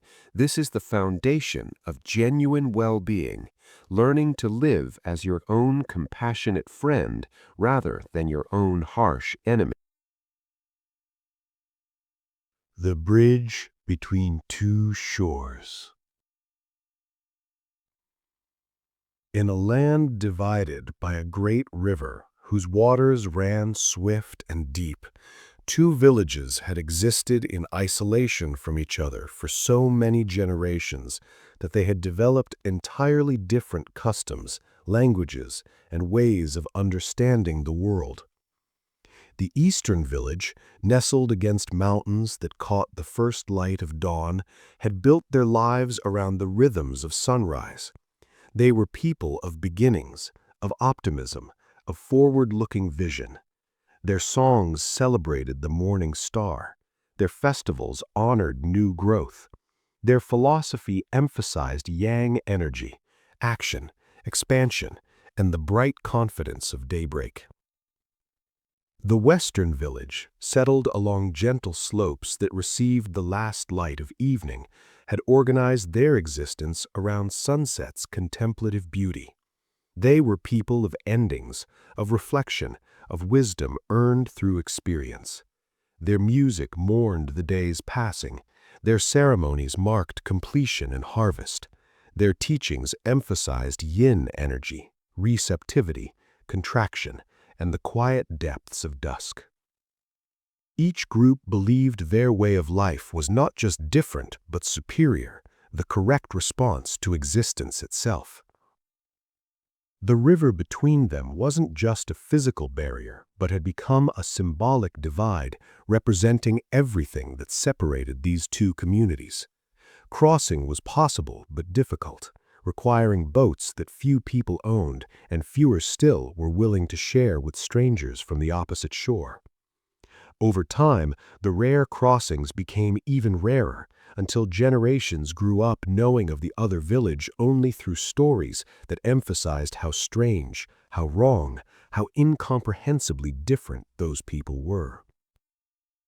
Misunderstandings multiplied across the uncrossed water. When the eastern village celebrated their festivals of mourning with loud drums and bright fires, the western village interpreted this as disrespect for contemplative silence. When the western village conducted their evening ceremonies with somber music and quiet reflection, the eastern village saw this as depressing surrender to darkness. Each group's virtues appeared as vices from the opposite shore, and neither could imagine that both ways might contain wisdom. Into this divided land came a wandering carpenter named Lin, a person who had traveled extensively and absorbed the understanding that truth often lives not in one extreme or the other, but in the relationship between them. Lin arrived first at the eastern village, where the people welcomed travelers with the enthusiasm characteristic of those who greet each day as new opportunity.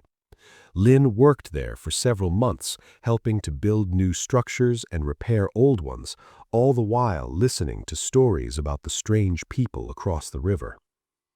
When Lin expressed interest in crossing to the western village, the eastern villagers warned against it with genuine concern. Those people are trapped in the past, they cautioned. They celebrate endings instead of beginnings, darkness instead of light. They have nothing to teach someone as skilled as you.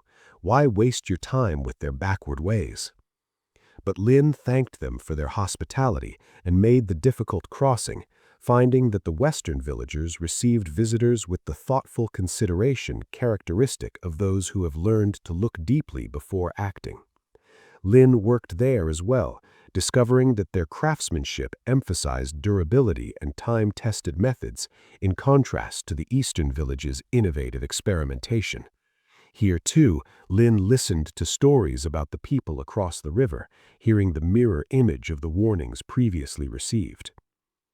Those Eastern people are reckless, the Western villagers advised.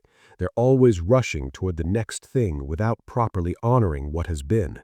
They build quickly, but without the depth that comes from careful consideration.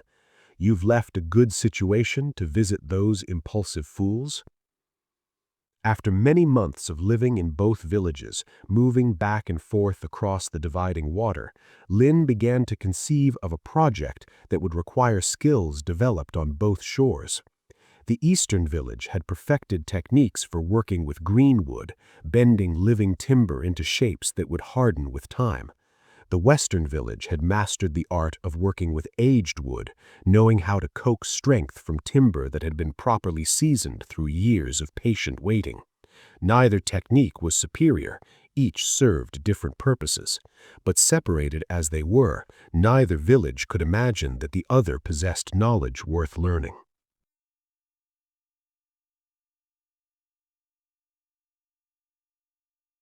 Lin proposed something that both villages initially dismissed as impossible: a bridge spanning the river, connecting their worlds. But this wouldn't be an ordinary bridge. Its design would require Eastern and Western techniques working together. Green wood providing flexibility and aged wood providing strength, creating a structure that neither village could build alone. The bridge itself would become a teaching about how apparent opposites actually need each other to create something stronger than either could achieve in isolation. The resistance was immediate and vocal from both sides. Why would we want to be connected to them? People asked. We've managed perfectly well in separation. A bridge would only allow their wrong ideas to contaminate our correct understanding. The arguments were identical from both shores, each village certain that they had nothing to gain and everything to lose from connection. But Lin patiently explained the practical benefits. The Eastern village had abundant stone for building, but limited clay for pottery. The Western village's situation was reversed. The Eastern village produced beautiful morning glories that wouldn't grow in the Western village's evening light, while the Western village cultivated evening primroses that needed sunset's particular radiance. Each village had developed remedies for diseases the other struggled with, knowledge about crops that flourished in their specific conditions, stories and songs that addressed aspects of human experience the other had left unexplored. More than practical trade, Lin argued, the bridge would allow each village to discover that the people they had demonized across the water were simply humans who had developed different but equally valid responses to existence. The yang and yin, dawn and dusk, beginning and ending, wouldn't destroy either way, but would reveal that both were necessary aspects of a complete understanding. Gradually, Lin's patient teaching began to shift perspectives. A few elders from each village, people who had lived long enough to sense the limitations of any single viewpoint, became curious about this bridge project. Young people, not yet fully committed to their village's dogmas, wondered what lay beyond the familiar shore.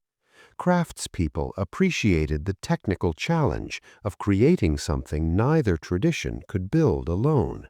Slowly, hesitantly, commitment to the bridge began to grow. The construction itself became a profound teaching that neither village had anticipated. Eastern carpenters arrived with their green wood and innovative techniques, only to discover that Western carpenters weren't backward, but deeply knowledgeable in ways the Easterners had never considered. Western craftspeople came with their aged timber and traditional methods, finding that Eastern approaches weren't recklessly superficial, but contained insights their own tradition had missed. Working side by side, they began to communicate first through gesture, then through emerging shared language, finally through genuine friendship that transcended their initial suspicions. The bridge took 3 years to complete, 3 years during which both villages were transformed not by the structure itself, but by the relationships being built alongside it. Children from both shores played together in the river shallows while their parents worked overhead. Shared meals introduced each group to flavors they'd never imagined. Evening storytelling sessions revealed that both villages told similar tales, but emphasized different moral meanings, the same story serving different purposes depending on whether it was understood through the lens of morning or evening.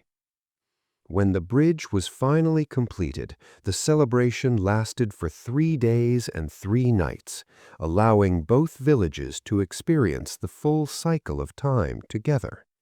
The Eastern village led mourning ceremonies that the Western village had never witnessed, revealing beauty in optimistic beginnings that completion-focused people had overlooked. The Western village conducted evening rituals that showed the Eastern villagers there was profound wisdom in honoring endings, not as defeat, but as natural fulfillment. The bridge itself stood as a physical reminder that the river hadn't divided them, but had simply given them different perspectives on the same fundamental reality. Standing at the bridge's center point, people could look back toward the village they'd come from and forward toward the village they'd previously feared, recognizing that both were necessary parts of a larger whole. The sunrise and sunset weren't opposing forces, but complementary aspects of the same revolving cycle. Yang and yin weren't enemies, but partners in the dance that creates existence itself. Years after the bridge's completion, when Lin eventually prepared to continue wandering, both villages gathered to honor the carpenter who had reconnected what should never have been separated. Lin's parting teaching emphasized that the bridge's real significance wasn't in connecting two pieces of land, but in demonstrating a principle true for all divisions. What we call opposites are usually complementary perspectives that need each other to create wholeness. Before the bridge, Lin reminded them, each of you believed your way was the only correct way, that the other shore represented error and ignorance. But now you've discovered that truth is larger than any single perspective. The morning people learned that endings can be as beautiful as beginnings. The evening people discovered that beginnings contain their own sacred energy. Neither of you abandoned your truth. You simply expanded your understanding to include truth you couldn't see from your original position.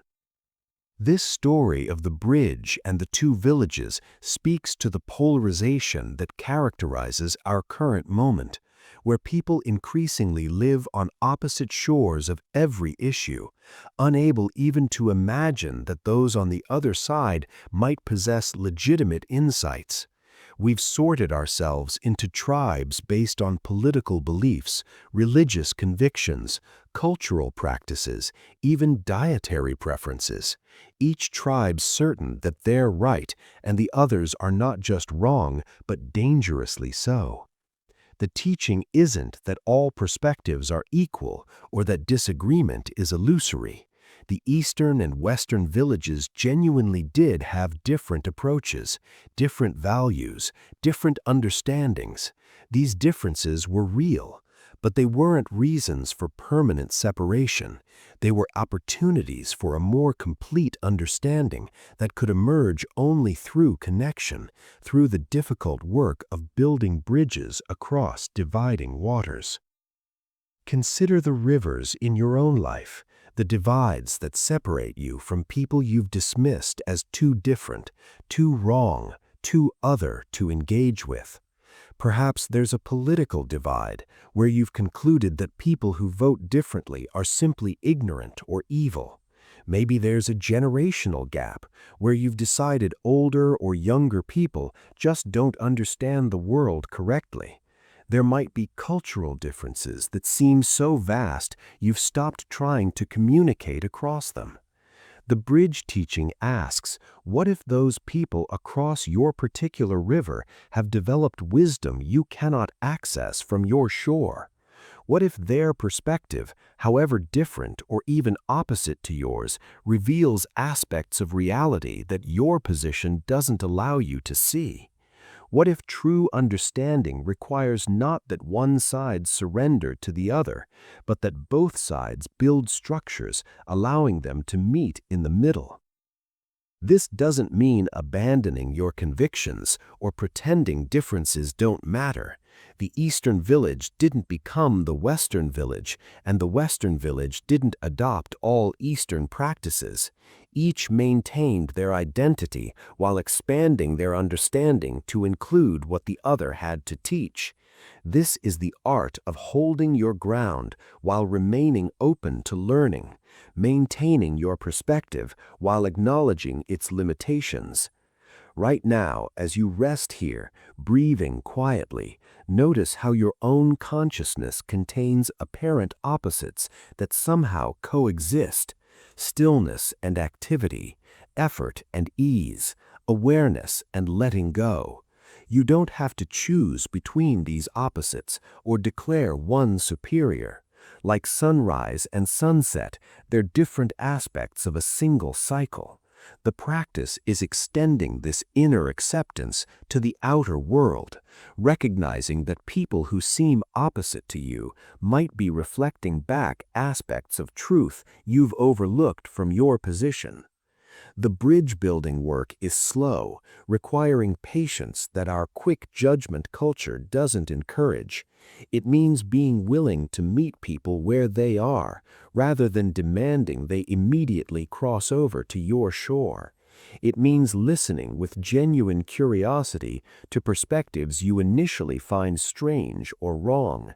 It means acknowledging that if you had been born into their circumstances, shaped by their experiences, you might hold exactly the beliefs you currently dismiss.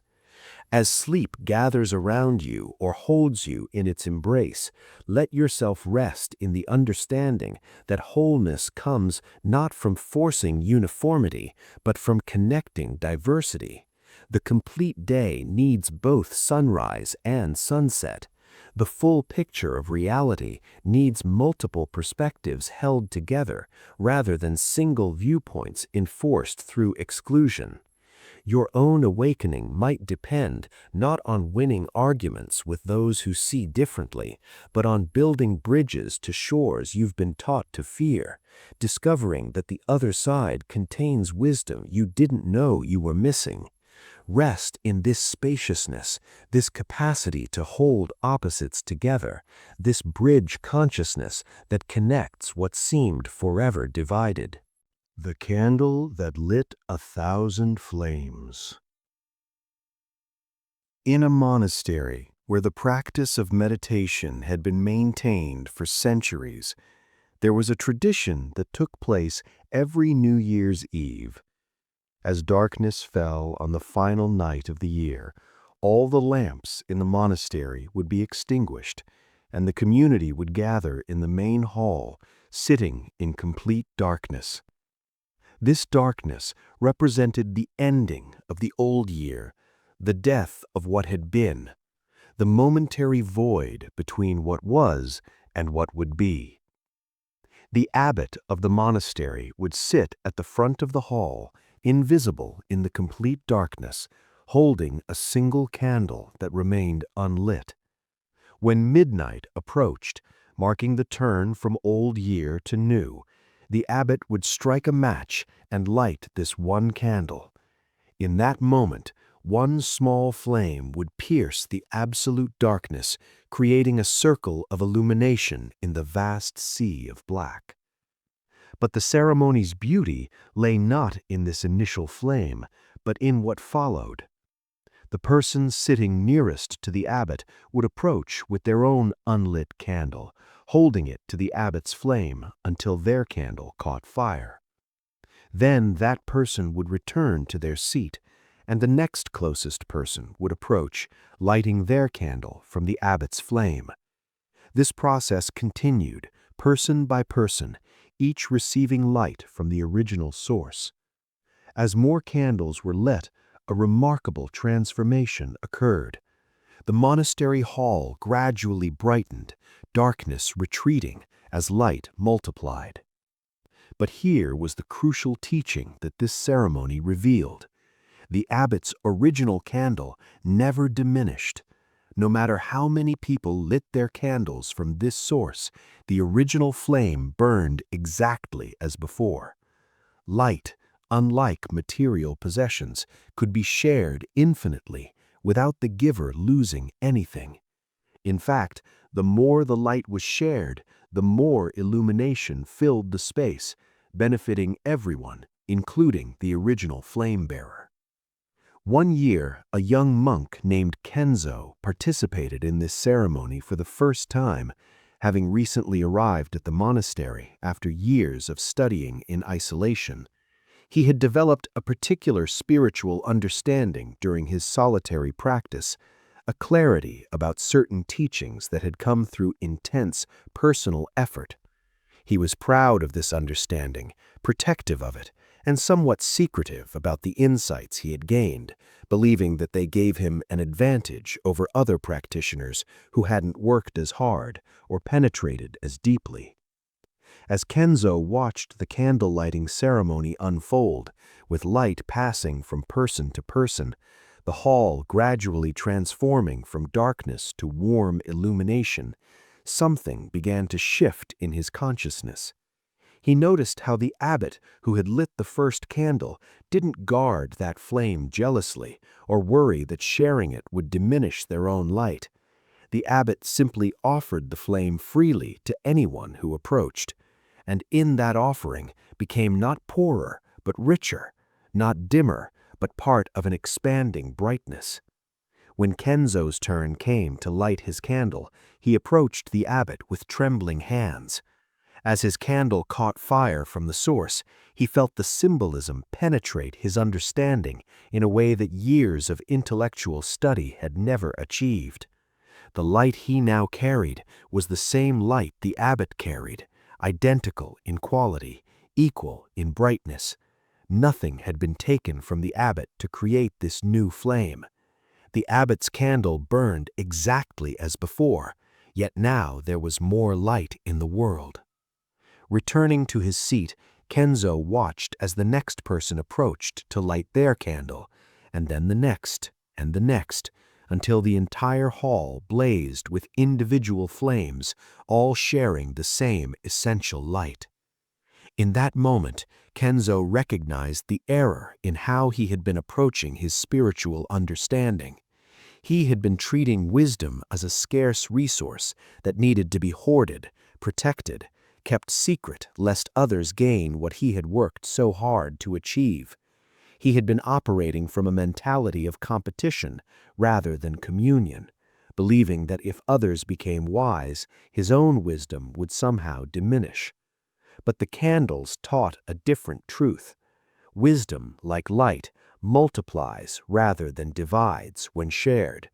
When you help another person understand something you've grasped, you don't lose your understanding. Often, in the very act of teaching, your own comprehension deepens.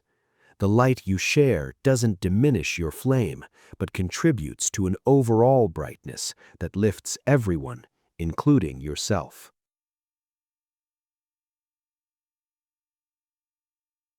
After the ceremony concluded and the new year began, Kenzo approached the abbot privately to share his revelation.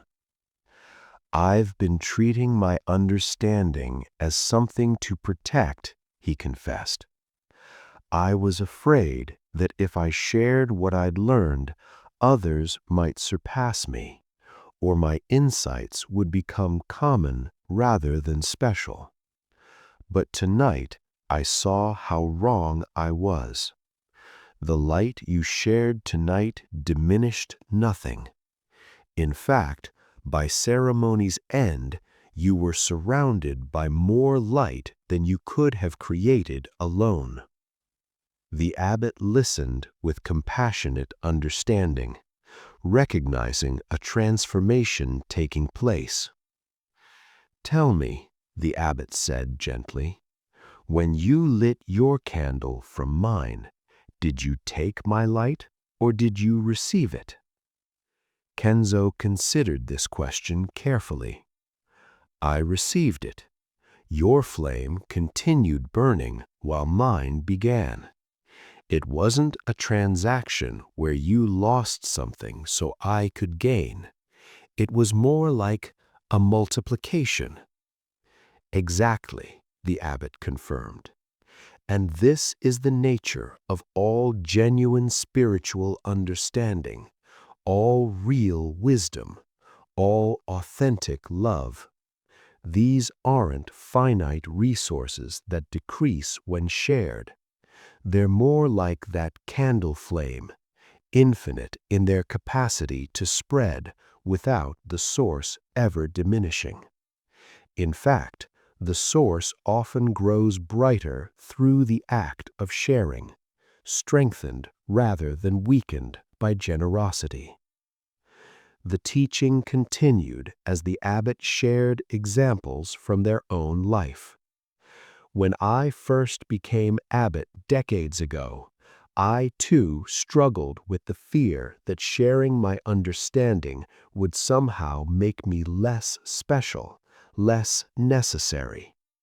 I thought my value came from knowing things others didn't know, from having achieved states others hadn't achieved.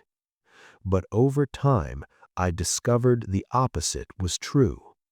The more freely I shared everything I knew, the more I learned. Students would ask questions that revealed dimensions I hadn't considered. Their struggles illuminated aspects of the teachings I'd overlooked. Their breakthroughs reminded me of truths I'd intellectually understood but hadn't fully embodied."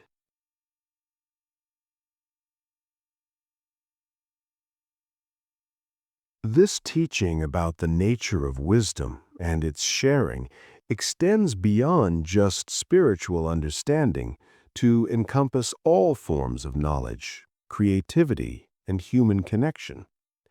We live in a culture that often treats information as property to be owned, protected, and monetized. We're encouraged to build our personal brand, develop proprietary knowledge, create competitive advantages by knowing things others don't know. The underlying assumption is that sharing freely makes us less valuable, that our worth comes from what we have that others lack. But the candlelight ceremony teaches something radically different. When you share genuine insight, you don't impoverish yourself. When you help someone else understand what you understand, you don't diminish your own understanding. When you offer your light freely, you don't end up in greater darkness. Instead, you contribute to a general brightening that serves everyone, including yourself. You become part of a community of light bearers rather than an isolated flame trying to outshine others. Kenzo's transformation following the ceremony was profound and immediately practical. He began meeting regularly with other young monks, sharing freely the insights he had previously guarded. At first, he felt vulnerable, as if exposing these hard-won understandings would somehow make them less precious. But he quickly discovered that teaching what he knew actually deepened his own grasp of it. Questions from fellow students revealed assumptions he'd never examined. Explaining complex ideas forced him to clarify his own thinking. Watching others have their own breakthroughs reminded him of truths he'd intellectually grasped but hadn't fully integrated. Even more surprising was how much he learned from those he was supposedly teaching. Each person brought unique perspectives shaped by their individual experiences. Someone's question about how to apply a particular teaching to family relationships revealed applications Kenzo, who had left his family years before, had never considered. Another person's struggle with a specific meditation practice illuminated aspects of that practice that Kenzo had overlooked in his own relatively smooth engagement with it. The sharing of light wasn't just one-directional, but multidirectional, with everyone both giving and receiving, teaching and learning, brightening and being brightened. The monastery's New Year ceremony continued to serve as an annual reminder of this principle. Each year, as Kenzo watched the single candle multiply into hundreds, he was reminded that genuine wisdom works like this. It spreads without depleting its source, multiplies through sharing, and creates a collective illumination far brighter than any individual flame could produce alone. Years later, when Kenzo himself became an elder in the monastery, he would often tell newcomers about his transformation during his first New Year ceremony. "I came here believing that spiritual attainment was a competitive sport," he would say, "where my advancement required others to remain behind, where my light somehow required others' darkness. But the candles taught me that we're not in competition for limited illumination. We're in collaboration to brighten what would otherwise remain dark. Your enlightenment doesn't threaten mine. It expands the overall light we share."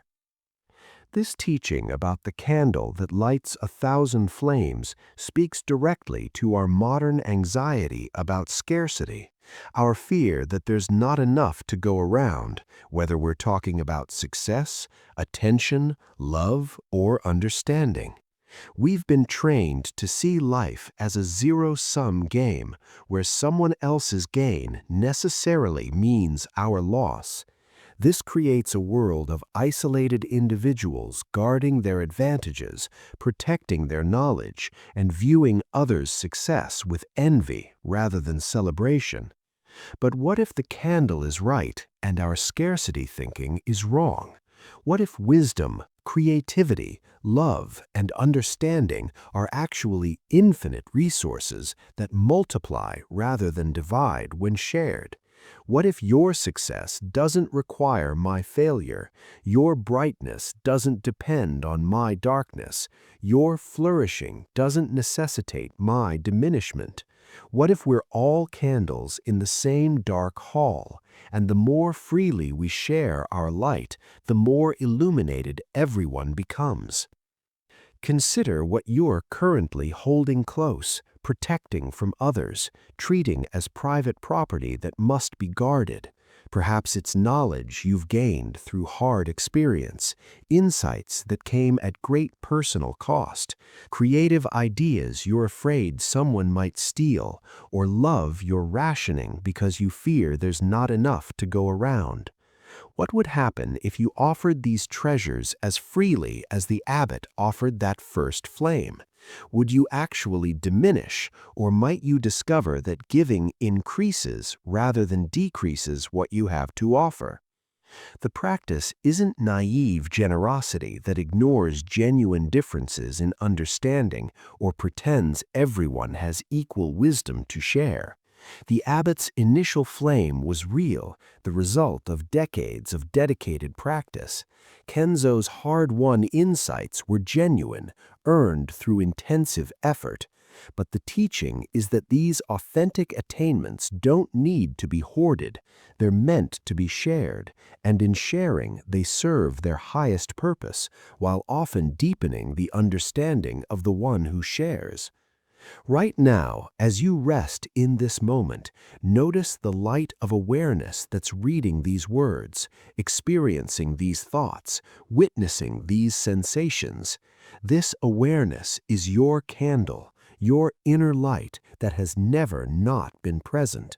When you share this light with others, whether through kind words, patient listening, or simply being fully present to another person's experience, you don't diminish your own illumination. You join the great brightening that happens when individual flames recognize they're all expressions of the same essential light. As sleep approaches or deepens around you, let yourself release any lingering belief that your value comes from what you have that others lack. Rest instead in the candle consciousness that knows giving and receiving are not opposites, but partners in the same dance of increasing illumination. Your light is meant to be shared, and in sharing, it doesn't diminish, but discovers its true purpose, not to outshine other flames, but to participate in the collective brightness that transforms darkness into day. Rest well in this understanding, this generosity, this recognition that we're all candles in the same hall, lighting each other until every corner glows with the warmth of shared light. The empty sky. In a prestigious academy where scholars gathered to study the nature of existence, there lived a student named Akira, whose intellectual brilliance had earned him recognition from all the senior teachers. He could recite ancient texts from memory, construct elaborate philosophical arguments, and debate the subtlest points of doctrine with a precision that impressed even the most learned minds. His understanding was vast, his knowledge encyclopedic, and his ability to grasp complex concepts was without peer among his fellow students. Yet, despite this impressive mental accomplishment, Akira carried a persistent dissatisfaction. Each time he mastered a new teaching, he would feel briefly fulfilled before the hunger for more understanding would return. Each time he won a philosophical debate, the victory would feel hollow within hours. His mind had become like a sophisticated trap for capturing ideas, and he had filled this trap with countless brilliant captures. But something essential remained missing, something he couldn't quite name, but whose absence created a constant background anxiety. One autumn afternoon, after a particularly successful debate, where Akira had demolished an opponent's argument with devastating logic, he found himself wandering alone in the academy's garden. His victory had left him feeling strangely empty rather than triumphant. He sat down on a stone bench beneath a maple tree whose leaves were just beginning their transformation into brilliant reds and golds. As Akira sat there, lost in thought about his persistent dissatisfaction, an old groundskeeper named Sato approached, carrying a rake for gathering fallen leaves. Sato was one of the academy's oldest servants, a man who had maintained the gardens for longer than most students had been alive.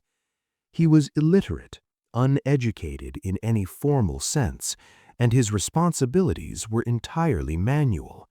Yet something in his bearing suggested a quality of contentment that Akira recognized he himself lacked. "Excuse me, young master," Sato said respectfully. "I need to rake this area, if you don't mind." Akira gestured his permission, but instead of moving along as he normally would have, he found himself asking an uncharacteristic question. "Sato, you've worked here for many years. Have you ever wished you could study with the scholars, learn what they know, develop your mind the way the students do?" The old gardener paused in his raking and smiled gently. "May I ask you something in return, young master? When you look up at the sky, what do you see?" Akira was puzzled by this response, but looked up obediently. Above them, the afternoon sky stretched in vast expanse, a deep blue that seemed to extend forever in all directions. A few white clouds drifted lazily across this blue canvas, but mostly there was simply open space, pure and limitless. "I see the sky," Akira replied, uncertain what point the gardener was making. "Blue sky, some clouds, nothing unusual." "And can you capture that sky, young master?"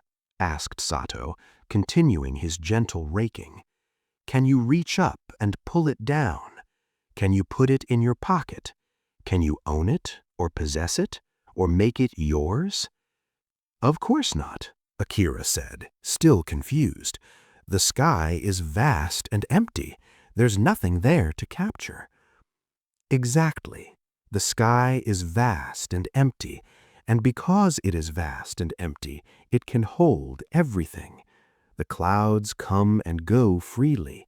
Birds fly through it without obstruction. The sun and moon and stars all move through this emptiness without crowding it or filling it up. If the sky were already full of something, could it hold all these things?" Akira began to sense that something important was being offered, though he couldn't quite grasp it. His analytical mind immediately began trying to capture this teaching, to pin it down, to add it to his collection of understood concepts.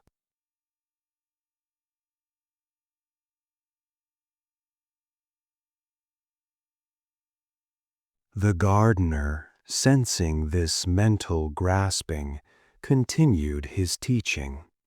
"I've watched you and your fellow students for many years.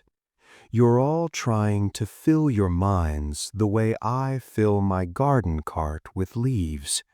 You gather concept after concept, teaching after teaching, until your minds are overflowing with knowledge. But tell me, what happens when the cart is completely full?" "You empty it," Akira replied, still uncertain where this was leading. "Yes," Sato confirmed. "And why do I empty it?" "So you can collect more leaves." "Exactly. But what if I became attached to the leaves I'd already collected? What if I refused to empty the cart because I wanted to keep every leaf I'd ever gathered? What would happen then?" Akira saw the point immediately. You couldn't collect any new leaves. The cart would be useless for its purpose. "Just so," the gardener said softly. "Your mind has become like my cart when I've refused to empty it. You've filled it so completely with captured teachings that there's no space left for anything new to enter. You've grasped at every understanding that's come your way, holding each one tightly, refusing to let anything go. And now you're stuck with a mind that's packed full, but somehow still empty of what really matters." This teaching struck Akira with unexpected force. He recognized immediately the truth of what the simple gardener was pointing to. His entire approach to learning had been about accumulation, about filling himself with knowledge, about grasping and holding and possessing understanding. He had never once considered that his very grasping might be preventing genuine understanding, that his desperate collecting might be blocking authentic insight. "But if I let go of everything I've learned," Akira protested, "won't I just be ignorant? Isn't the whole point of study to gain knowledge?" Sato leaned on his rake, looking up at the sky again. "Look at that sky, young master. Is it ignorant because it doesn't hold on to the clouds that pass through it? Is it less because it remains empty? Or is it free precisely because it doesn't grasp, doesn't hold, doesn't try to possess what moves through it?" The teaching continued as Sato shared his own simple understanding. "I can't read your books or understand your debates. My mind hasn't been trained in philosophy or doctrine, but I've learned something from 30 years of raking leaves and watching sky. The leaves teach me that everything comes and goes. The sky teaches me that spaciousness allows life to flow freely. When I rake leaves, I don't try to capture the essence of leaves. I simply rake them, fully present to raking, and then I let them go. When I watch clouds, I don't try to hold on to their beauty. I simply enjoy them passing, appreciating each moment while it's here, releasing it when it's gone." Akira felt something beginning to release in his consciousness, like a fist that had been clenched for years, slowly opening. "Are you saying I should forget everything I've learned?" "No," Sato replied gently. "I'm saying you should hold it the way the sky holds clouds. Let knowledge pass through your awareness without grasping at it, without making it solid and permanent and owned. Use what's helpful when it's helpful, and let it go when it's no longer needed. Keep your mind empty and spacious like sky, so that truth can move freely through it, rather than getting trapped in concepts you're desperate to possess." From that afternoon forward, Akira began to approach his studies with an entirely different quality of attention. Instead of trying to capture and possess every teaching he encountered, he practiced letting go of understanding arise and pass naturally, like clouds moving through sky. He discovered that when he stopped grasping so tightly at concepts, they actually became clearer, more useful, more alive. The teachings he had previously locked in rigid mental boxes began to breathe again, revealing dimensions he hadn't noticed when he was so focused on possessing them. The senior scholars noticed the change in Akira, though they couldn't quite articulate what was different. His contributions to discussions became less about demonstrating his knowledge and more about genuine inquiry. His questions grew simpler but more profound. His presence in the study hall shifted from competitive intensity to spacious curiosity. He still possessed his brilliant intellect, but now it served understanding rather than accumulation.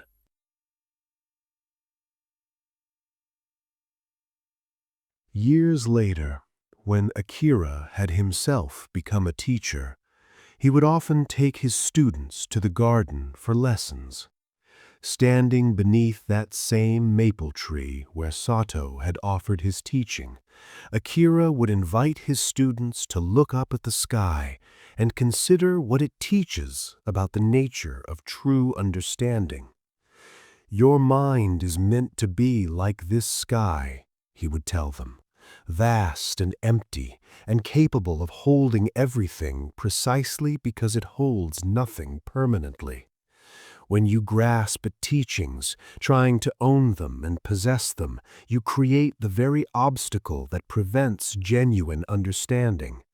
But when you let concepts pass through your awareness like clouds through sky, appreciating them while they're present, but not clinging when they pass.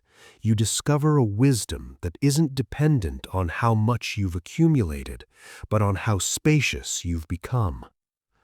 This teaching of the empty sky speaks to a particularly modern affliction, the belief that worth comes from accumulation, that the more we gather and hold, the more substantial we become. We accumulate information, credentials, experiences, achievements, social media followers, trying to fill ourselves up with enough stuff to finally feel solid, real, and complete. We live in anxiety about forgetting what we've learned, losing what we've gained, missing what others are accumulating while we're distracted. But the sky teaches something different. Emptiness isn't lack, but capacity. Spaciousness isn't void, but potential. The most useful quality of your mind isn't how full you can make it, but how empty you can keep it, how much room you can maintain for new understanding to arise, how little you need to grasp and hold and protect from the natural flow of coming and going.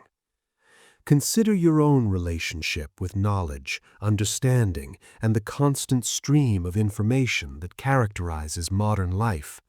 Do you consume content anxiously, afraid you'll miss something important? Do you feel the need to remember and possess every interesting idea you encounter?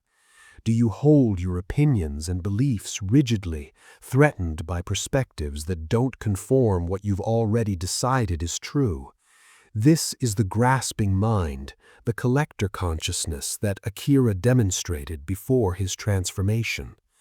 What would it feel like to approach learning more like the sky approaches clouds, to let understanding arise when it's needed, appreciating its presence while it's here, releasing it naturally when it passes?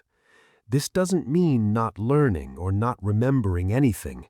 It means holding what you know lightly, remaining open to new information that might modify or even contradict your current understanding, maintaining the spaciousness that allows growth and change and genuine insight. Right now, as you rest here, notice the spaciousness of your awareness. Before any thought arises, there's empty awareness, like sky before clouds. Thoughts come and go, sensations arise and pass, emotions color consciousness temporarily, then fade. But the awareness itself remains, spacious and empty, capable of holding everything, precisely because it grasps at nothing.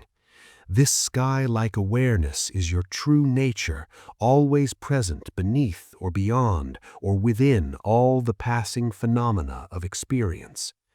The practice is to identify less with the clouds and more with the sky.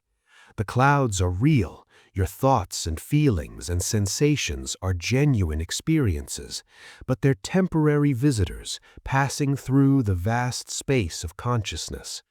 When you stop identifying with each passing cloud as me or mine, when you recognize yourself as the sky rather than the weather, you discover a freedom that accumulation could never provide. As sleep approaches or deepens, let yourself rest in this sky-like spaciousness. Release the need to hold on to every thought, every experience, every understanding. Let them all pass through the vast openness of awareness, like clouds through sky, appreciated while present, released without resistance when they move on. In this emptiness, you discover not poverty, but infinite capacity, not loss, but freedom, not ignorance, but the wisdom that knows holding loosely allows you to receive fully. Rest in the empty sky of awareness, spacious and free, capable of holding everything precisely because you're clinging to nothing. The River's Journey Home. In the high Himalayan mountains, where snow melts into the first trickles of water that will eventually become mighty rivers, there began a stream so small it could barely be called water at all. Just a few drops seeping from beneath a glacier, gathering into tiny rivulets that collected in a small depression in the rock. If you had been standing there at the moment of this stream's birth, you might not have even noticed it, so insignificant did it appear against the vast landscape of stone and ice. But this small stream possessed something that size and power couldn't measure. It had the river's nature within it from the very beginning. Even as it trickled almost imperceptibly down the mountainside, something in its essential being knew that it was already the ocean it would eventually become. The journey of thousands of miles, the gathering of countless tributaries, the growing from stream to river to mighty waterway, all of this was simply the revelation of what it had always been. As the stream descended from its high birthplace, gathering strength from other small streams joining its course, it encountered a boulder that blocked its intended path. The water pooled behind this obstacle, uncertain and agitated, seeming to resist the barrier that prevented its forward flow. For days, the stream struggled against the boulder, trying to force its way through solid rock, creating turbulence and noise as it fought what appeared to be an immovable obstacle. But something in the stream's deep nature knew a truth that its surface turbulence had forgotten. Water doesn't need to fight obstacles. It simply finds the path of least resistance, flowing around or over or eventually through whatever blocks its way. After days of futile struggling, the stream finally remembered this truth. It stopped pushing directly against the boulder and instead began exploring the spaces around it, finding tiny cracks and crevices, gradually discovering a way forward that didn't require the rock to move. Once past the boulder, having learned this essential lesson about flowing rather than fighting, the stream moved with new ease down the mountainside. But another test awaited. The stream reached a cliff where the mountain dropped away sharply, and its water tumbled over the edge in what seemed like a catastrophic fall.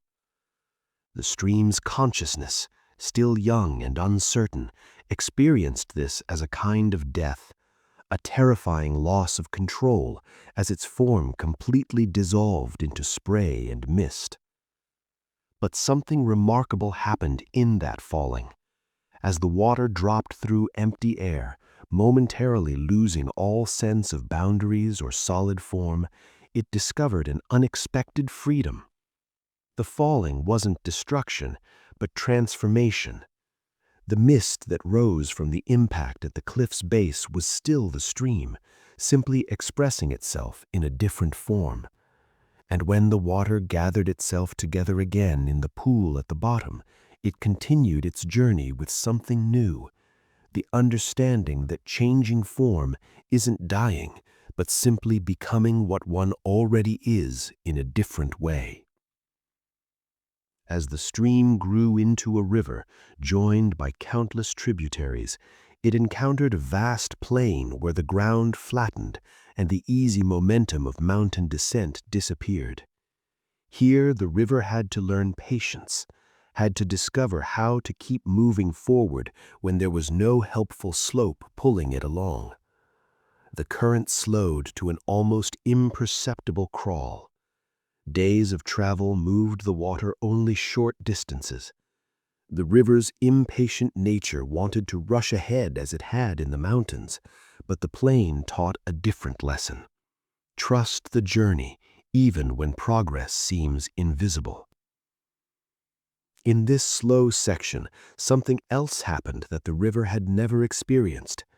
Because the water moved so slowly, sediment began to settle, and the river became clearer than it had ever been during its tumultuous mountain descent.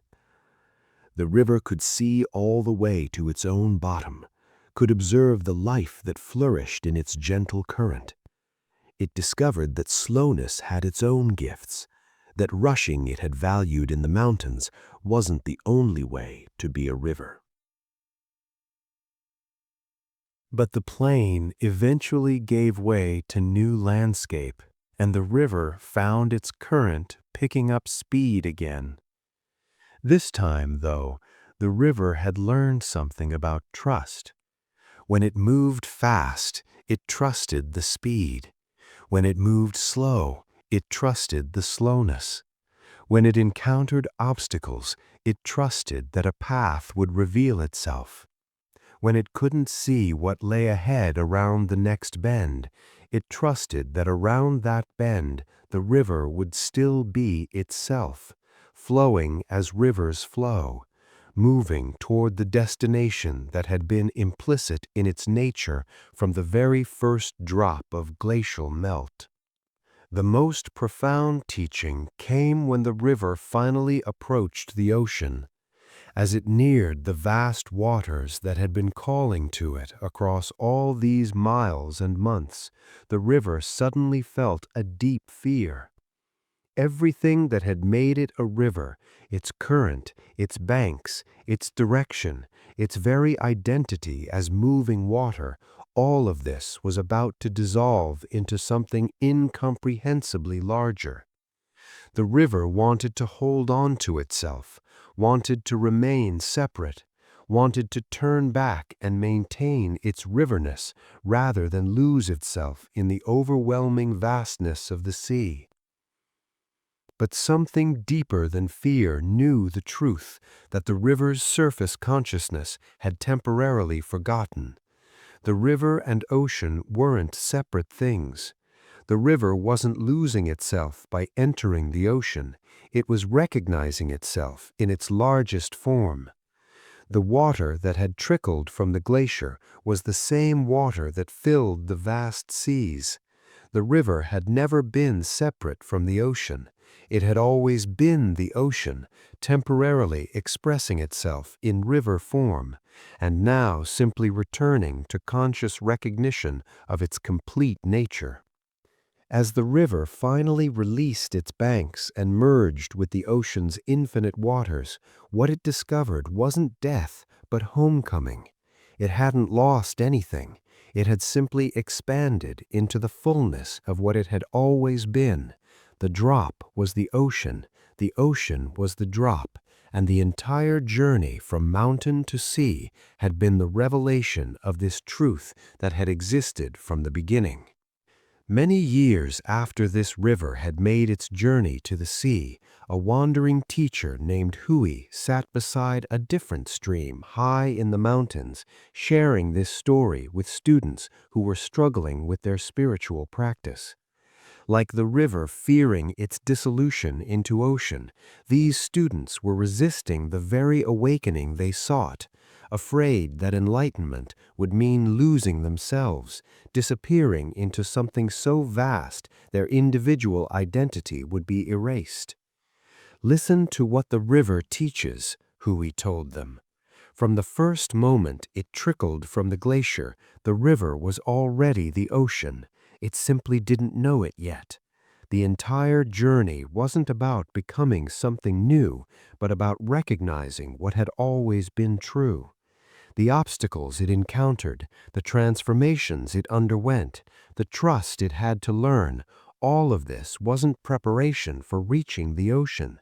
It was the ocean knowing itself through the experience of being a river. One student, a young woman named May, who had been practicing intensely for years without feeling any closer to awakening, asked the question that was troubling her most deeply. "But teacher, doesn't the river lose its individual identity when it enters the ocean? Doesn't it cease to be itself?" Hui smiled at this familiar confusion. "Tell me, May, was the river ever separate from the ocean?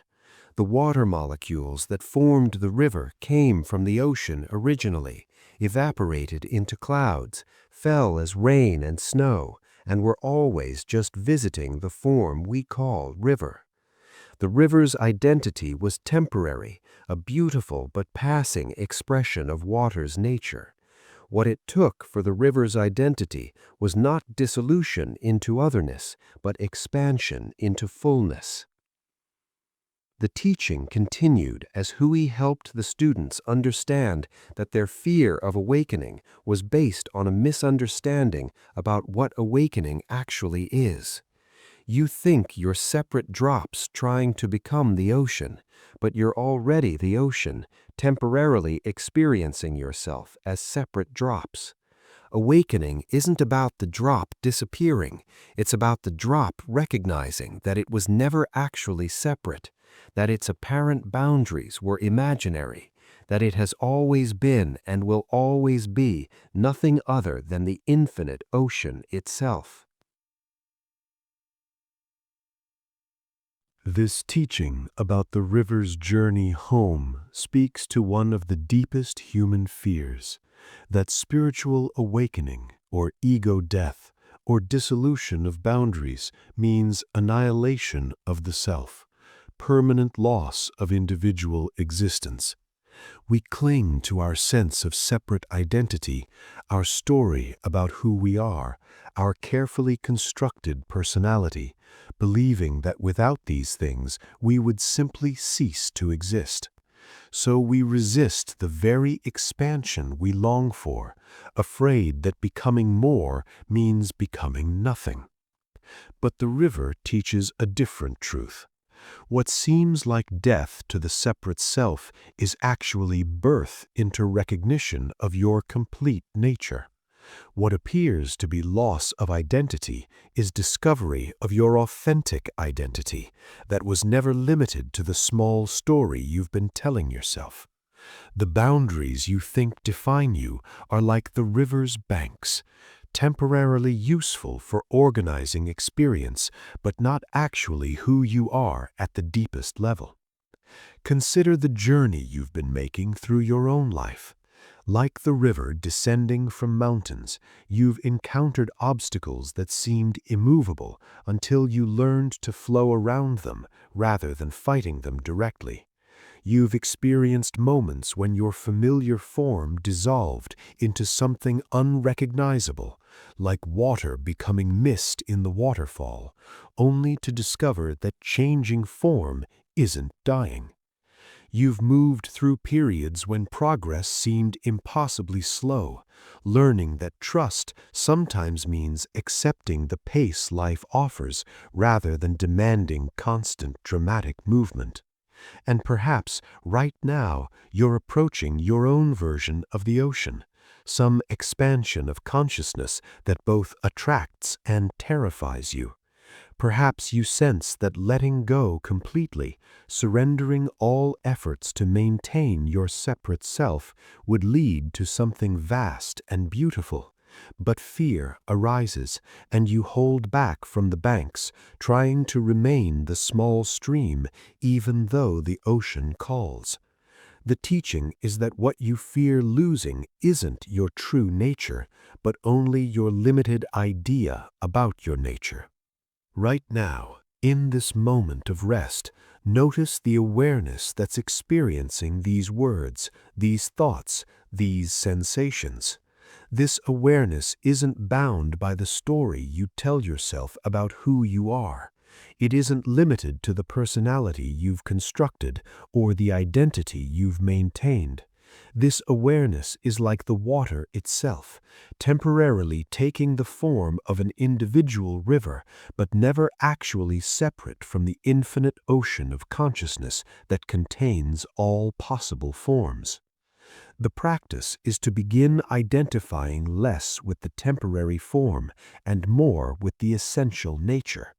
You are not the river trying to become the ocean. You are the ocean temporarily experiencing itself as a river, and the journey you're making is simply the remembering of what has always been true. Every challenge you face is teaching you to flow rather than fight, Every transformation shows you that changing form doesn't mean ceasing to exist. Every moment of trust is preparation for the ultimate trust, releasing your grip on separation and discovering the wholeness that was never actually lost. As sleep approaches or deepens around you, let yourself practice this ultimate trust. Sleep is like the ocean, a dissolution of your daily self into something vast and boundless. Each night you die to your waking identity and are reborn in the morning. This rehearsal of the final dissolution shows you directly that releasing form doesn't mean annihilation, but temporary merging with the source.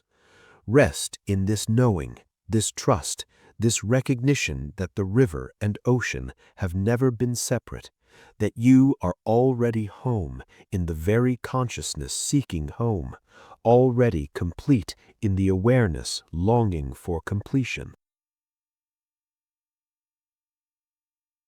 The beggar's gratitude.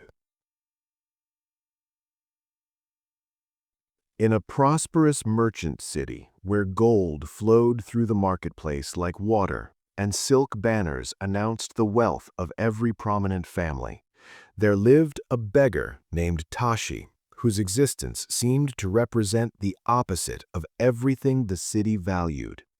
He owned nothing, literally nothing. The clothes on his back had been given to him by a generous stranger years before and had since deteriorated into barely held together rags. He had no home, sleeping wherever he found shelter from weather. He had no possessions to lose, no reputation to protect, no status to maintain. By any measure the city recognized, Tashi was the poorest person within its walls, someone to be pitied or ignored, a cautionary example of what happened when fortune completely abandoned a person. Merchants would pass him without seeing him, their eyes trained to look past poverty as if it were invisible. Children were taught not to stare at him as if his condition might be contagious. Even other beggars, those who at least had a cup for collecting coins or a regular corner they claimed as territory, considered Tashi to be worse off than themselves. But anyone who actually looked at Tashi, really looked rather than glancing away uncomfortably, would have noticed something puzzling. His face bore an expression of contentment that seemed entirely incompatible with his circumstances. While other beggars wore the expressions of desperation or defeat, Tashi's weathered features seemed to hold a gentle joy, as if he possessed some secret treasure invisible to the merchant class rushing past him. The truth was that Tashi had discovered something that all the city's wealth couldn't purchase: the transformative power of gratitude for what actually is, rather than resentment for what isn't. Every morning when he woke, his first thought wasn't about what he lacked, but about the miracle of having woken at all. His second thought was gratitude for the ground beneath him that had supported his sleep. His third was appreciation for the breath moving through his body without any conscious effort on his part. This practice of beginning each day with gratitude had started years ago, shortly after Tashi had lost everything. A series of disasters that seemed almost biblical in their comprehensiveness had stripped him of family, home, livelihood, health, and hope within a single brutal year. He had found himself on the street with nothing, and for months he had been consumed by bitterness and self-pity. Why had life treated him so cruelly? What had he done to deserve such complete catastrophe? The mental loop of resentment and victimhood had made his material poverty even more unbearable. Then, one morning, after a night of particularly intense self-pity, Tashi had woken to see the sunrise painting the sky in colors so exquisite they seemed to have been created specifically for his viewing. In that moment, something in his consciousness shifted. He realized that despite having lost everything the world considered valuable, he still had access to beauty that no amount of money could improve upon. The sunrise didn't care whether he was rich or poor. It offered its daily masterpiece to beggar and merchant with equal generosity. From that morning forward, Tashi began a practice that would transform his entire relationship with his circumstances. Before allowing any thoughts of complaint or comparison, he would spend his first waking minutes identifying things to appreciate: the functioning of his eyes that allowed him to see, the miracle of his beating heart, the kindness of the merchant who had given him a crust of bread the day before, the softness of the small patch of grass where he had slept, the bird singing nearby, sharing its song without asking anything in return. This practice didn't change his material circumstances. He remained a beggar with nothing, but it completely transformed his experience of those circumstances. Instead of experiencing poverty as a constant source of suffering, he began to experience it as a kind of freedom. He had nothing to lose, so he lived without the anxiety of loss. He had nothing to protect, so he rested without the exhaustion of vigilance. He had no status to maintain, so he moved through the world without the burden of pretense. One day, a wealthy merchant named Jin, one of the city's most successful traders, was walking through the market district when he noticed Tashi sitting peacefully in a small patch of sunlight, eyes closed, face turned toward the warmth, wearing an expression of such complete contentment that it stopped Jin in his tracks. The merchant, despite his vast wealth, had been consumed lately by anxiety about a risky business venture, fear about competition from other traders, and a gnawing sense that no matter how much he accumulated, it was never enough. Unable to reconcile Tashi's peaceful expression with his obviously destitute circumstances, Jin approached the beggar and asked a question that had been troubling him more and more lately. "Forgive me for asking, but you appeared to be content despite having nothing, while I have vast wealth and find no peace. What is your secret?" Tashi opened his eyes and looked at the merchant with genuine warmth, as if greeting a friend rather than a stranger from a completely different world. "My secret is simple, though it took me years to discover. I practice gratitude for what is rather than resentment for what isn't. Each morning, I count my blessings instead of my lacks. And I've discovered that I have so many blessings that I never finish counting them." Jin looked around at Tashi's circumstances with obvious confusion. "But what do you have to be grateful for? You have no home, no possessions, no security, no prospects. How can you claim to have blessings when you so obviously have nothing?" Tashi's response was patient and clear. "I have my breath, which moves in and out without my conscious effort, sustaining life every moment. I have my eyes, which show me the colors of sunrise and sunset. I have my ears, which bring me birdsong and the sound of rain. I have this body, which has carried me faithfully for many years, despite my inability to feed it consistently or give it comfortable rest. I have consciousness itself, the miracle of awareness that allows me to experience this conversation with you right now. I have gratitude practice, which transforms whatever circumstances I inhabit into opportunities for appreciation rather than suffering." The merchant listened to this unexpected inventory of wealth, feeling something shift in his consciousness. "But surely you must want more than what you have. Surely you wish your circumstances were different?" "Wanting what I don't have is the quickest path to suffering," Tashi replied. I learned this through painful experience. When I had more material possessions, I spent all my time worried about losing them or comparing them to what others had. I was never satisfied because there was always something else to want, someone else who had more. Now that I have nothing to lose, I'm free to fully appreciate what remains. This conversation continued, with Jin asking questions and Tashi offering answers drawn from years of lived experience with gratitude practice. The merchant found himself revealing fears and anxieties he had never voiced to anyone, speaking with unexpected openness to this beggar who owned nothing but somehow radiated a richness Jin couldn't name.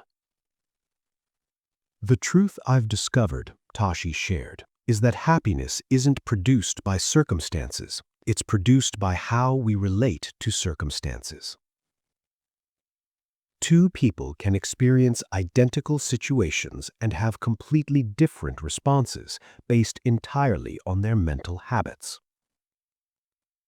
I've trained myself in the habit of gratitude, and it has made even poverty bearable, sometimes even beautiful. You've trained yourself in the habit of anxiety and comparison, and it has made even great wealth feel insufficient. Over the following weeks, Jin found himself repeatedly returning to speak with Tashi, drawn by the beggar's inexplicable peace. The merchant began experimenting with gratitude practice himself, starting each morning by identifying things he appreciated before allowing his mind to spiral into anxiety and ambition. At first, this felt awkward and forced, like speaking a language he didn't know. But through consistent practice, he noticed changes in how he experienced his life. His vast wealth didn't actually increase, but his relationship to it transformed. Instead of seeing money as something that could never be enough, he began appreciating his ability to use resources to help others, to create beautiful things, to support his family's well-being. Instead of viewing other merchants as competitors threatening his success, he began seeing them as fellow humans, each navigating their own challenges. The constant anxiety that had characterized his waking hours began to soften, replaced by a contentment that wasn't dependent on circumstances being any particular way.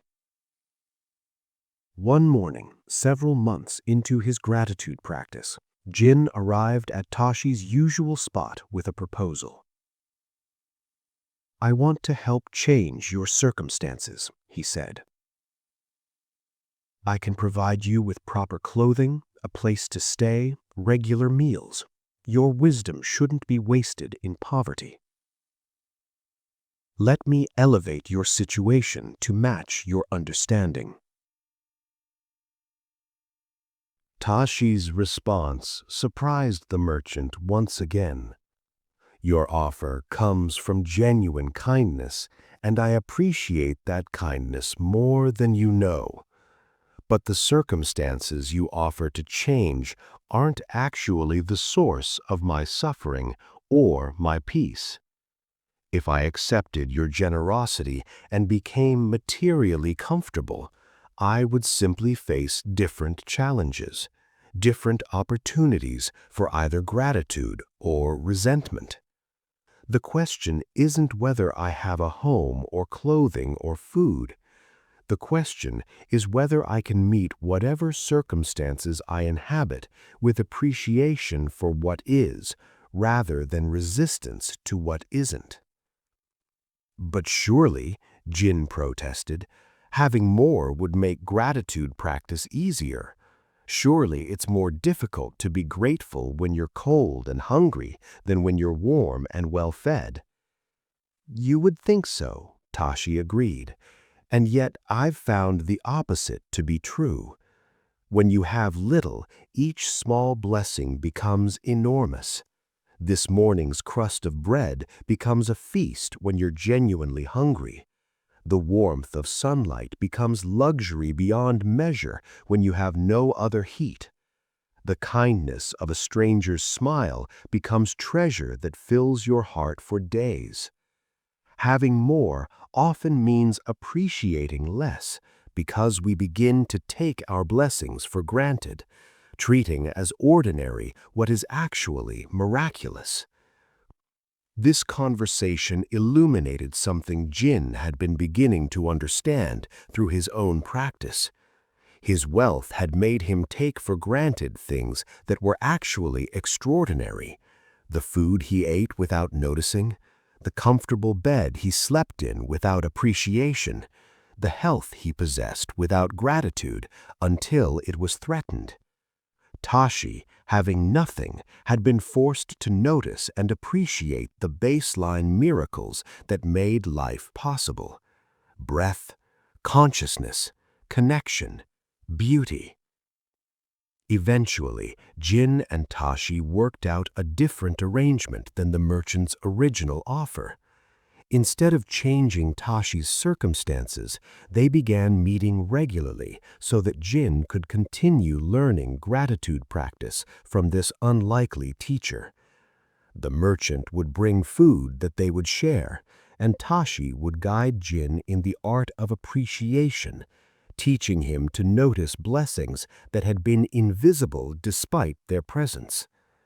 Word spread through the city about the strange friendship between the wealthy merchant and the poor beggar, and something unexpected began to happen. Other wealthy residents, curious about what Jin was learning, began approaching Tashi for teaching. The beggar who owned nothing became a teacher whose wisdom was sought by those who owned everything. Yet Tashi never changed his circumstances, never accepted offers to be set up in comfort, maintaining that his poverty was part of his practice, a constant reminder to appreciate what was rather than grasp for what wasn't. Years later, when Tashi finally passed away peacefully in his sleep on a patch of grass beneath a tree, the entire city mourned the loss of someone they had once considered the poorest among them. Jin organized a ceremony honoring Tashi's life and teaching, and hundreds of people attended, each sharing stories about how this beggar had taught them to see richness in places they had never thought to look. This teaching about the beggar's gratitude speaks directly to our modern confusion about the relationship between circumstances and happiness. We live in a culture that insists happiness comes from external conditions, the right job, relationship, body, home, income level, social status. We're taught that once we get those conditions arranged properly, then we'll finally be content. But this endless chase after better circumstances often leads not to satisfaction, but to what researchers call the hedonic treadmill. Each achievement briefly satisfies before becoming the new baseline, and we're back to wanting more. Tashi's story offers a radically different possibility, that contentment isn't produced by favorable circumstances, but our relationship to whatever circumstances we inhabit. Gratitude practice doesn't deny that some circumstances are genuinely more challenging than others.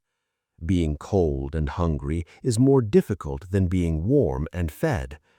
But the teaching is that even in the most challenging circumstances, we have a choice about where we direct our attention, toward what's missing or toward what's present, toward resentment or toward appreciation.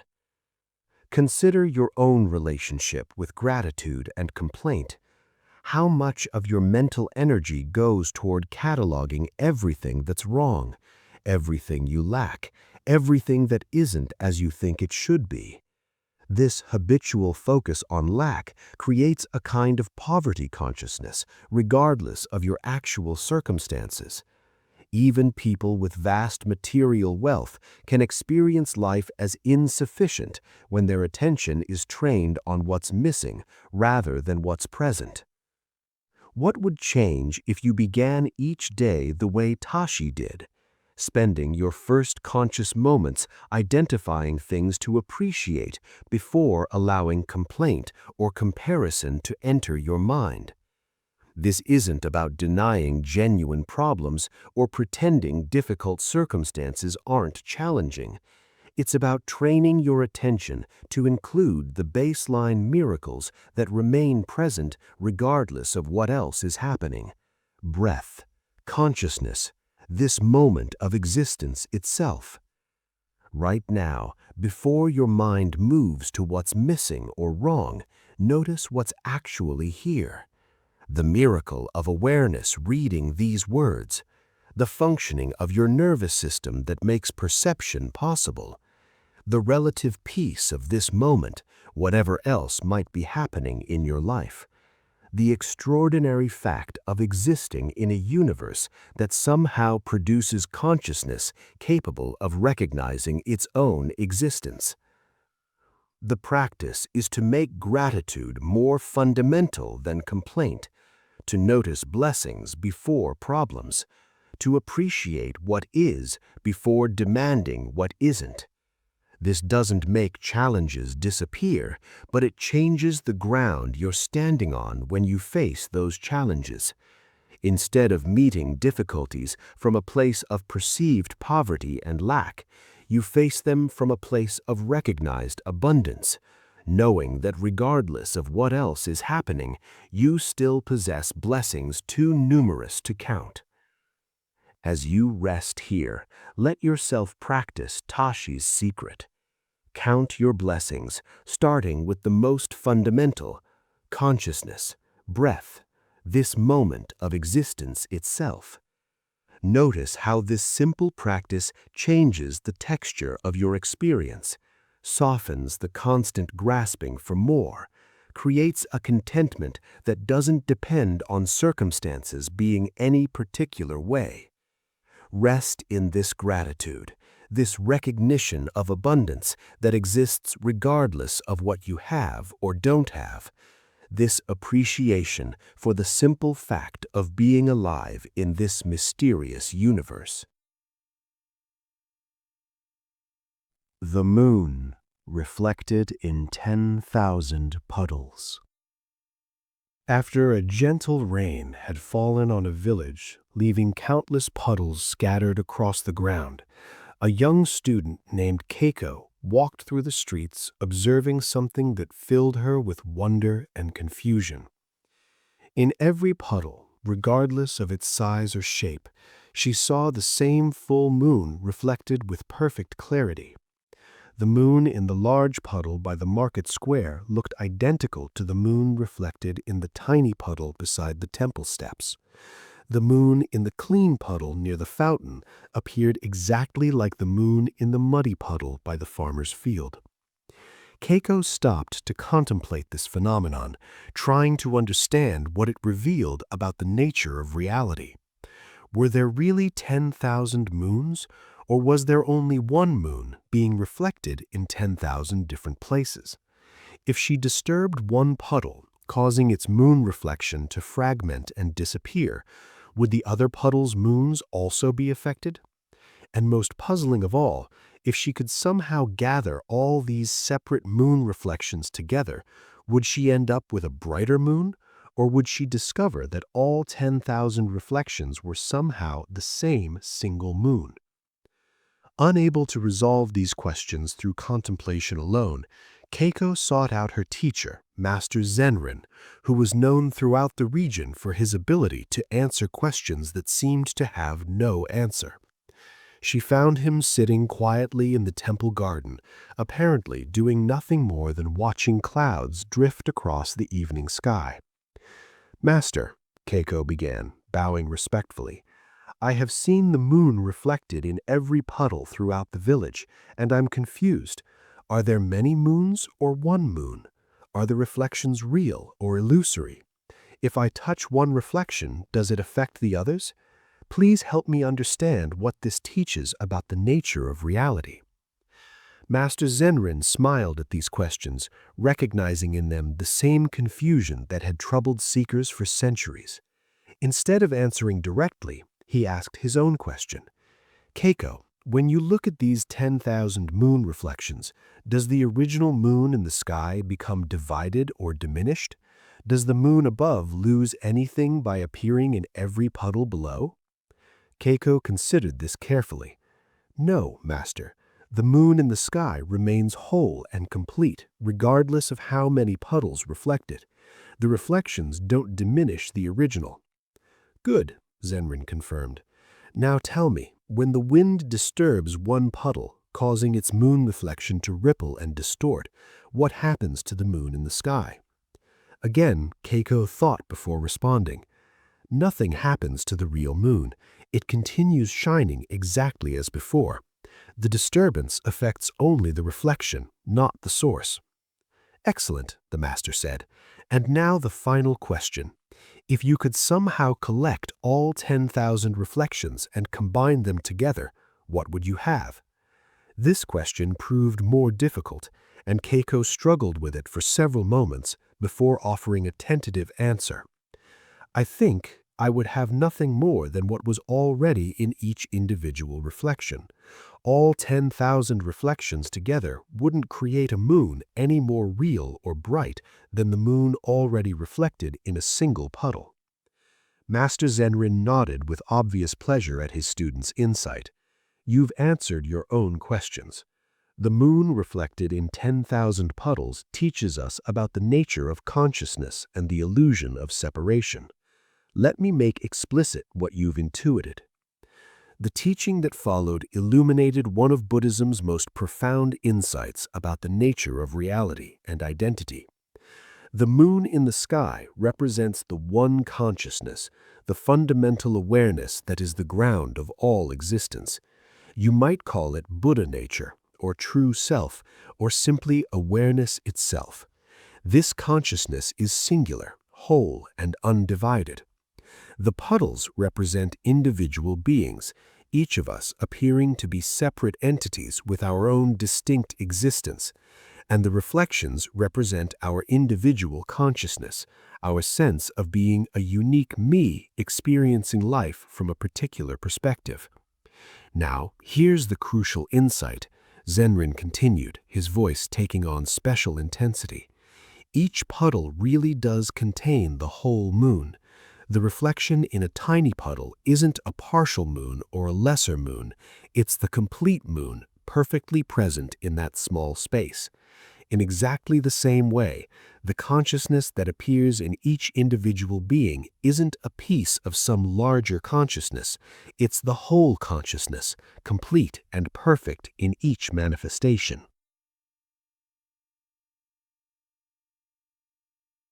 Keiko was beginning to grasp something profound, but still struggled with the implications. "But Master, if we're all the same consciousness, why do we feel so separate? Why doesn't disturbing one puddle affect all the others?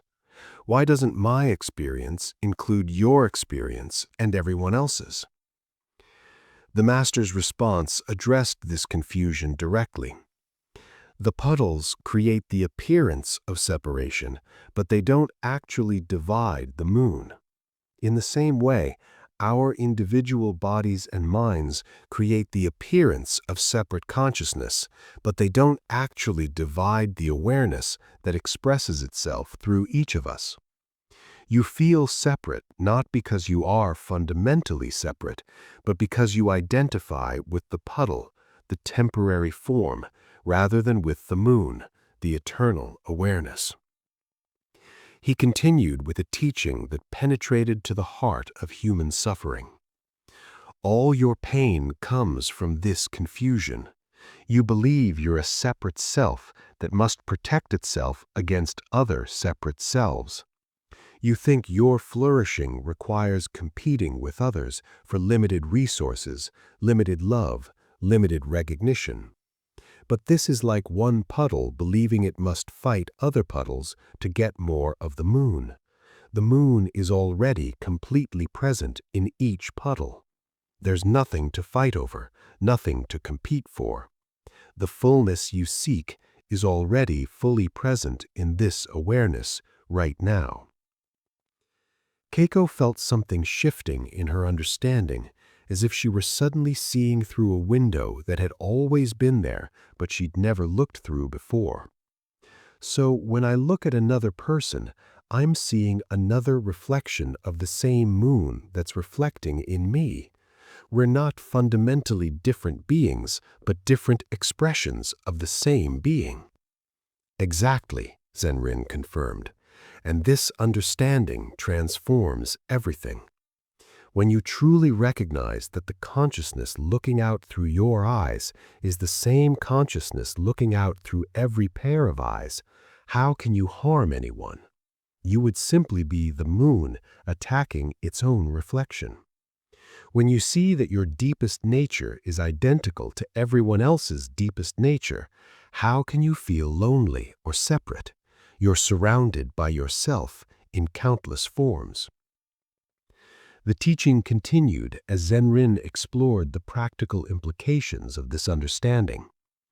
This is why the great teachings emphasize compassion and connection rather than competition and separation. They're not asking you to be nicer to people who are fundamentally other than you.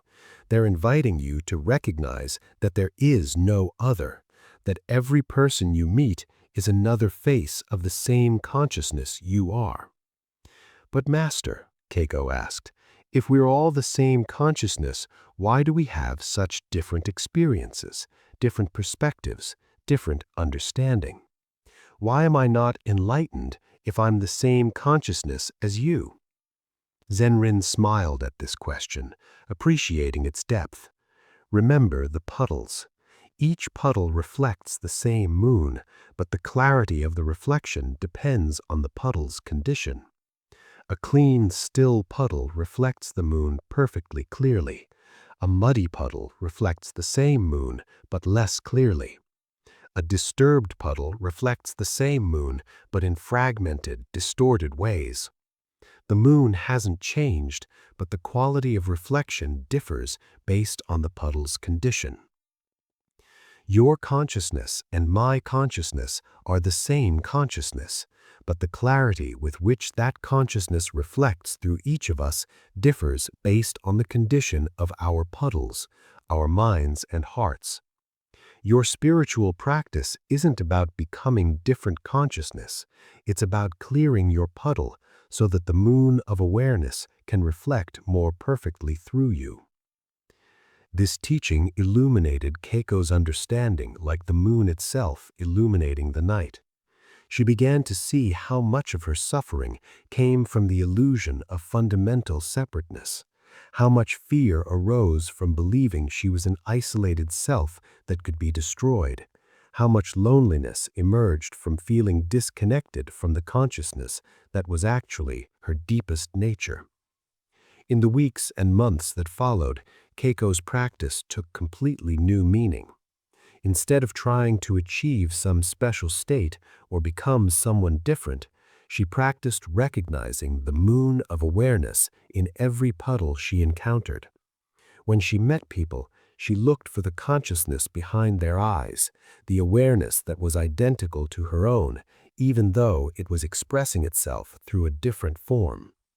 When she experienced difficult emotions, she recognized them as ripples on her puddle's surface that disturbed the reflection but couldn't touch the moon itself.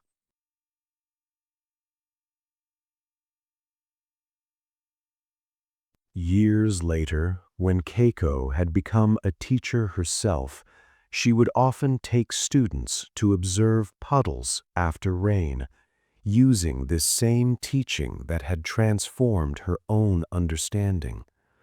Don't be fooled by the appearance of many puddles, she would tell them. There is only one moon, expressing itself in countless reflections. Don't identify with the puddle, which is temporary and separate.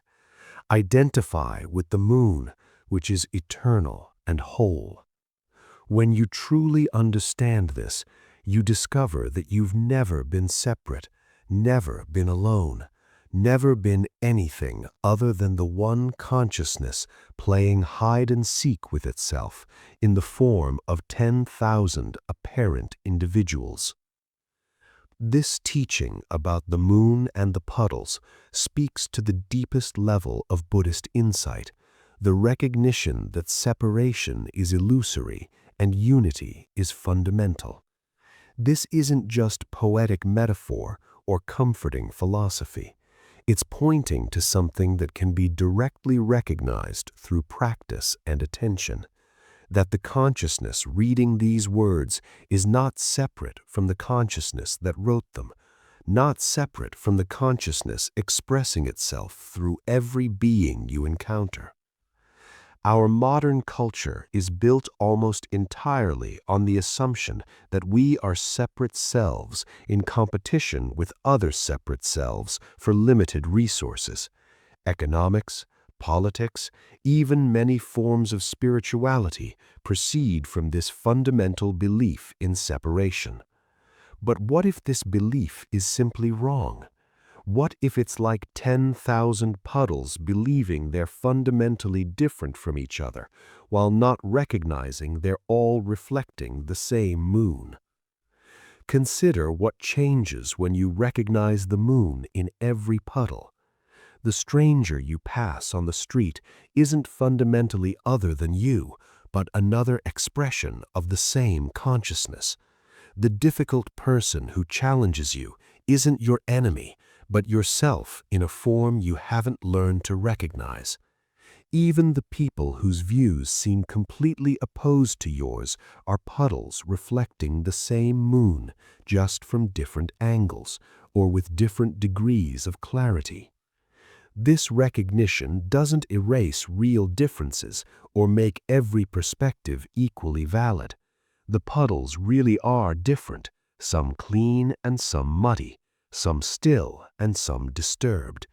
But the differences exist at the level of reflection, not at the level of fundamental nature. At the deepest level, there is only one awareness expressing itself through countless forms, one consciousness experiencing itself from every possible angle.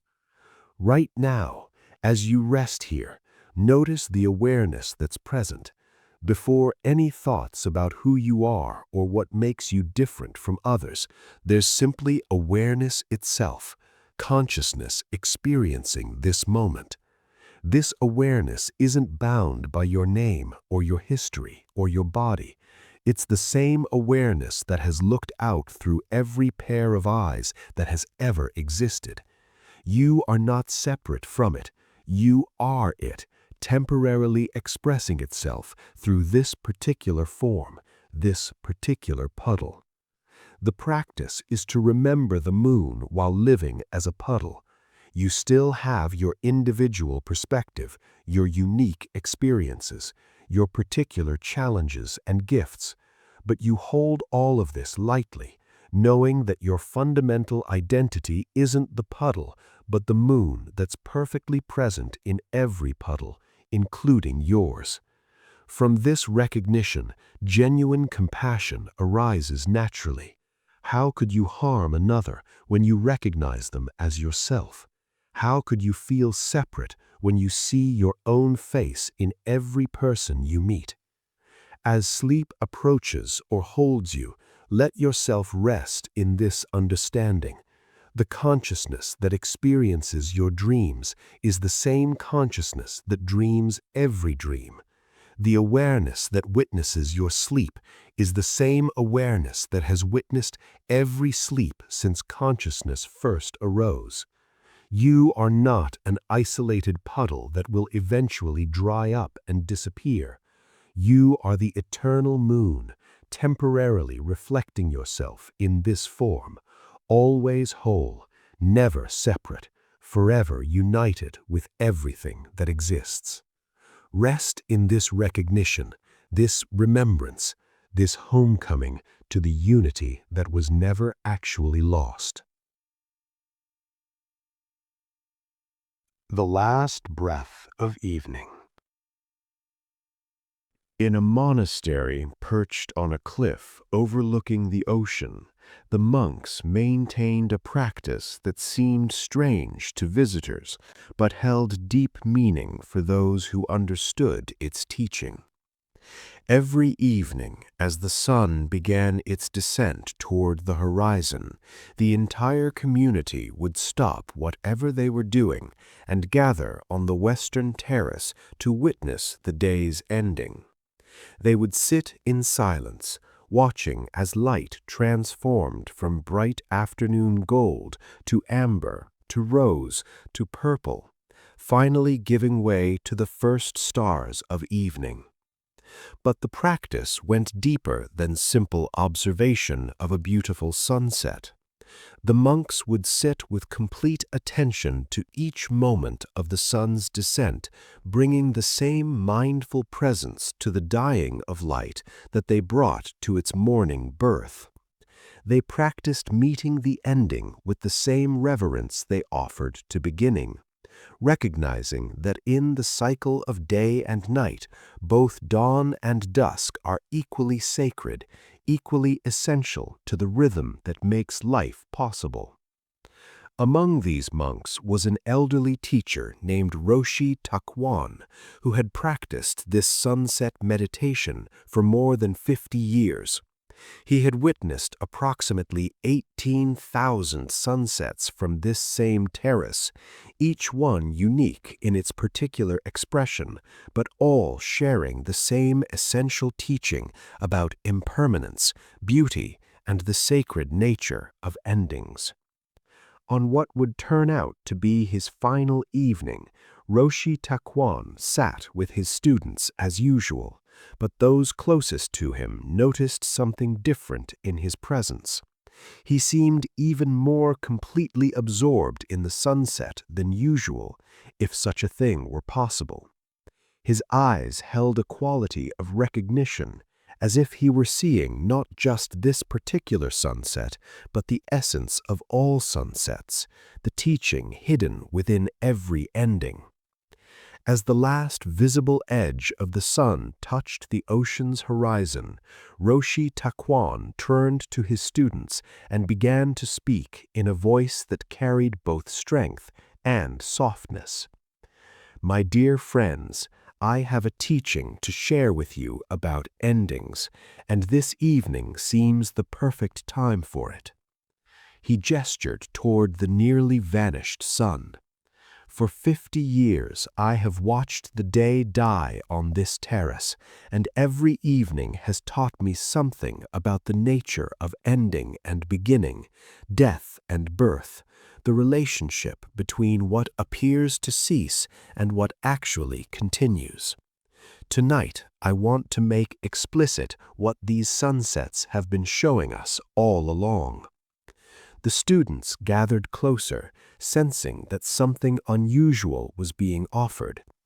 Takuan continued, his words measured and clear. Watch carefully as the last light disappears. See how the sun doesn't actually vanish.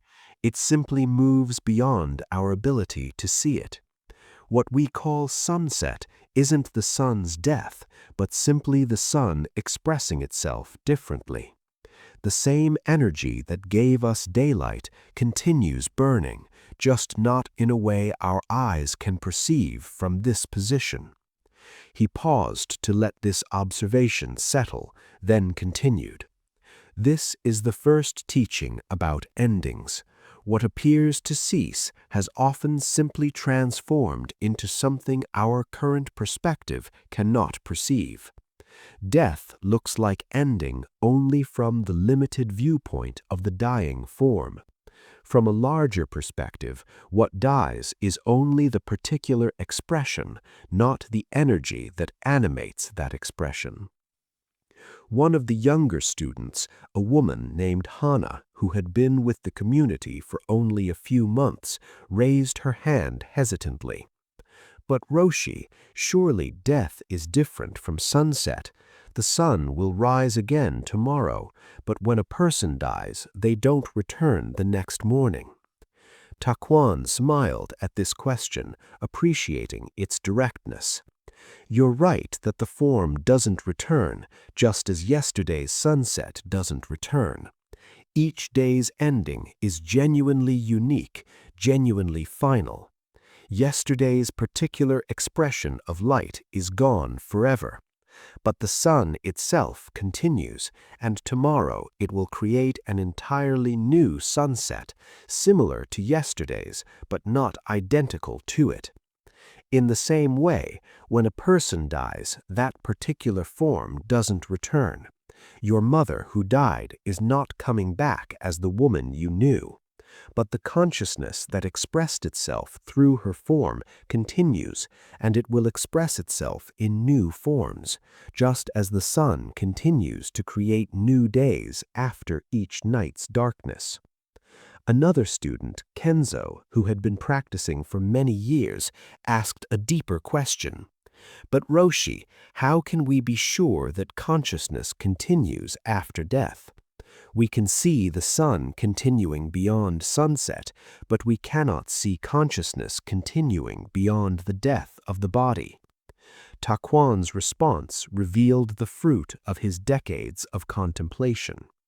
You cannot see consciousness continuing because you are consciousness itself. The seer cannot be seen, the witness cannot be witnessed, awareness cannot step outside itself to observe itself objectively. But here's what you can know directly. Consciousness is present right now, reading these words. This consciousness has no beginning that you can identify. When you look for the moment consciousness began, you find only consciousness already present doing the looking. If consciousness has no findable beginning, why would it have an ending? What appears to begin and end is the form through which consciousness expresses itself, the body-mind that consciousness temporarily inhabits. But consciousness itself, like the sun that continues beyond sunset, doesn't cease when the form through which it expressed itself ceases. The second teaching about endings is that they create the possibility for new beginnings. Without yesterday's sunset, there could be no today's sunrise. Without autumn's dying leaves, there could be no spring's new growth. Without the ending of childhood, there could be no beginning of adolescence. The pattern is everywhere. Ending and beginning are not opposites, but partners in the same dance. When you fear death, you're not actually fearing non-existence. You're fearing the unknown transformation, the change from a familiar form to something you cannot predict or control. But transformation is life's fundamental nature. You're transforming every moment, dying and being reborn with each breath. The cells in your body are continuously dying and being replaced. The person you were yesterday is literally not the same collection of physical matter as the person you are today. You've been practicing for death every moment of your life without recognizing it. Hannah raised another question, her voice carrying the vulnerability that comes with approaching topics we usually avoid. But Roshi, even if consciousness continues in some form, won't we lose everything that makes us who we are? Our memories, our relationships, our understanding, everything we've worked so hard to become? This question touched the heart of human anxiety about death, and Taquan addressed it with deep compassion. Tell me, Hannah, do you remember what you had for breakfast on this same date 5 years ago? She shook her head. No, I have no idea. And yet you continue to exist despite losing that memory. You lose thousands of moments every day, memories that simply disappear from access. You lose the person you were at age 5, at age 15, at age 25. Those versions of you have died, gone forever, and yet something continues that still identifies as you. What is that something? He let the question hang in the evening air before answering it himself. What continues is the awareness itself, the consciousness that witnesses every age, every stage, every transformation. This awareness doesn't depend on particular memories or particular relationships or particular understanding. It's the ground from which all these arise and into which all these return. When the body dies, what's lost is the particular vehicle through which consciousness was expressing itself. But consciousness itself, like the sun beyond sunset, continues expressing itself in ways we cannot predict from our current position. As the night deepened and teaching continued, Roshi Takuan shared what he called the third and most profound insight about endings. The ultimate teaching is that beginning and ending are concepts, ways the limited mind tries to grasp the ungrasped. In reality, there is only continuous transformation, one seamless process that the mind artificially divides into separate events called birth and death, beginning and ending, sunrise and sunset. When you let go of these concepts and simply rest in the awareness that's present right now, you discover that this awareness has never been born and will never die. It's beyond time, beyond change, beyond all the transformations that appear within it. This is what the sunset has been teaching us every evening, that what appears to end from one perspective is simply transitioning from one form of expression to another, and that beneath all these apparent endings and beginnings, something remains forever unchanged. That night, after the teaching concluded and the students had retired to their rooms, Roshi Takuan sat alone on the terrace under the stars. He knew, with the certainty that comes from deep listening to one's body, that his own sunset was approaching. The particular form through which consciousness had been expressing itself as Roshi Takuan for 83 years was preparing to end, to transform, to release back into the larger energy from which it had briefly individualized. He felt no fear, only a profound curiosity about what lay beyond the horizon of this life. The sunset had taught him well. He understood that death wasn't annihilation, but transformation, not ending, but continuation in a form he could not yet perceive. The consciousness that had watched 18,000 sunsets from this terrace would continue watching, though not through these particular eyes, not from this particular body. Roshi Takuan passed away peacefully in his sleep that night, his last breath releasing as gently as the sun slipping below the horizon. When his students discovered his body the next morning, they found a note he had left, his final teaching written in the clear hand that hadn't wavered despite his age. "My dear students," the note read, "by the time you read this, I will have experienced my final sunset from the terrace. But remember what the sunset teaches. Nothing is final, nothing is separate, nothing truly ends. The consciousness that expressed itself through this body continues, just as the sun continues beyond sunset. Do not mourn the sunset. Celebrate instead the day it illuminated, and trust that dawn is already preparing itself beyond the horizon you cannot yet see.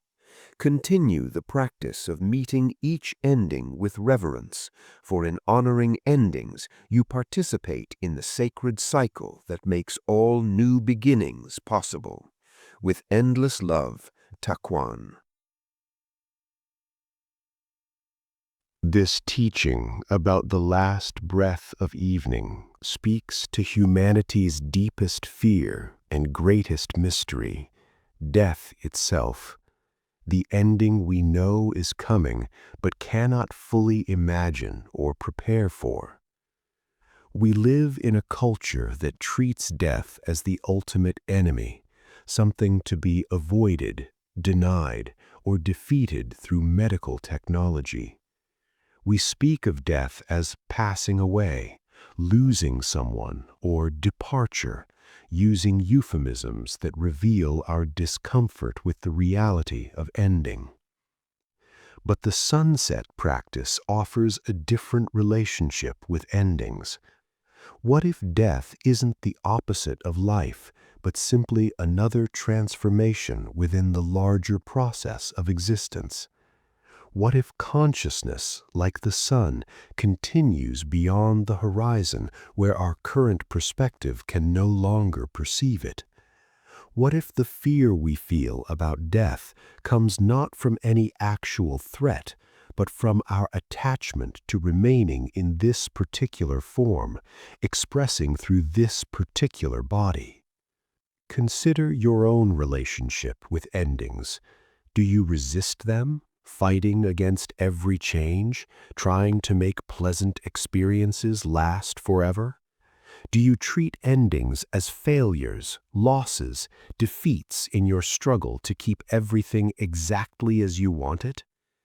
Or can you meet endings with the same reverence the monks brought to sunset, recognizing that every ending creates space for new beginnings, that transformation is life's fundamental nature, that consciousness itself has never been born and will never die? Right now, in this very moment, you're practicing for your final ending. Each breath you release is a small death, letting go of air that sustained you. Each night when you surrender to sleep, you practice the larger surrender that death will ultimately ask of you.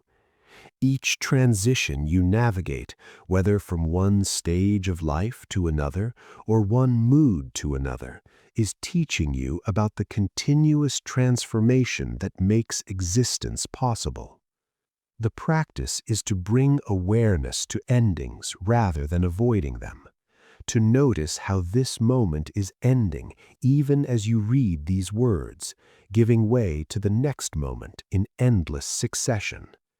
To recognize that you're not the same person you were when you began listening to these teachings, that cells have died and been replaced, that thoughts have arisen and dissolved, that consciousness has witnessed countless endings and beginnings within this single session. And perhaps most importantly, to recognize that the awareness witnessing all these endings and beginnings is itself unchanged by what it witnesses. Like the sun that continues beyond every sunset, consciousness continues beyond every transformation of the forms through which it expresses itself. You are not the form that will eventually end. You are the awareness that has no beginning and no ending, temporarily expressing itself through this particular form before moving on to expressions you cannot yet imagine from your current position. As sleep now gathers completely around you, recognize this as your nightly practice of death and rebirth. You will release your grip on waking consciousness, surrendering into darkness, letting go of the identity you've maintained all day. And yet awareness continues, witnessing dreams, experiencing the restoration that sleep provides. And in the morning, you will be reborn into a new day, the same consciousness expressing itself through a slightly different body than the one you inhabited yesterday. Rest deeply in this understanding, this trust, this recognition that endings are not enemies but partners in the sacred cycle that makes existence possible. Your final sunset is coming as it comes for everyone, but it is not the ending it appears to be. It is simply consciousness completing one expression and preparing for another. The sun moving beyond one horizon toward another dawn you cannot yet perceive, but that awaits with certainty beyond every ending. Rest well, dear friend, in the eternal awareness that has never been born and will never die, that witnesses every sunset and every sunrise, that is your true nature beyond all the temporary forms through which it expresses itself.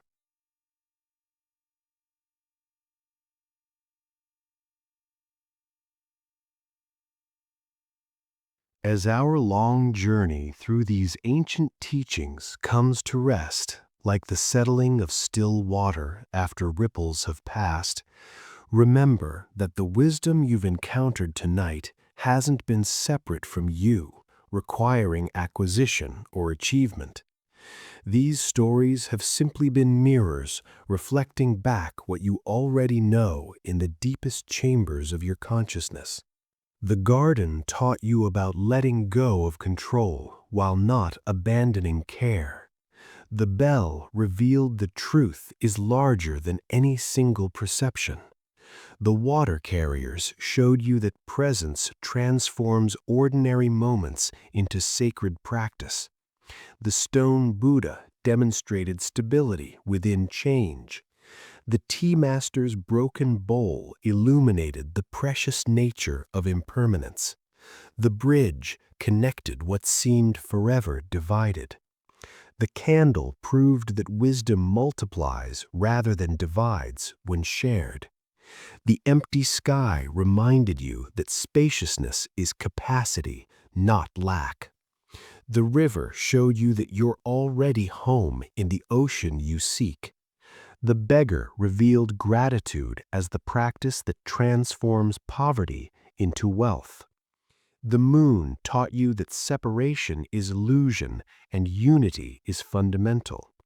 And the evening's last breath whispered that endings and beginnings are partners in the eternal dance of transformation. Whether you've remained awake through this entire journey or drifted in and out of sleep's gentle embrace, the seeds have been planted. In the coming days and weeks, you may find yourself spontaneously remembering a phrase, an image, a teaching that arrives exactly when needed. Trust these moments. They are your own wisdom speaking to you in the voice of ancient stories. You are already the peace you seek.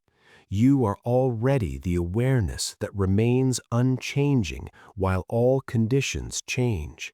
You are already home in the consciousness that has never been born and will never die. These teachings have simply been pointing to what was never actually absent, never truly lost, never separate from the awareness reading these final words. Thank you for spending these hours here at Mindful Temple. If these Zen teachings take you into peace, please take a moment to subscribe our channel to help us to grow the Mindful Temple community.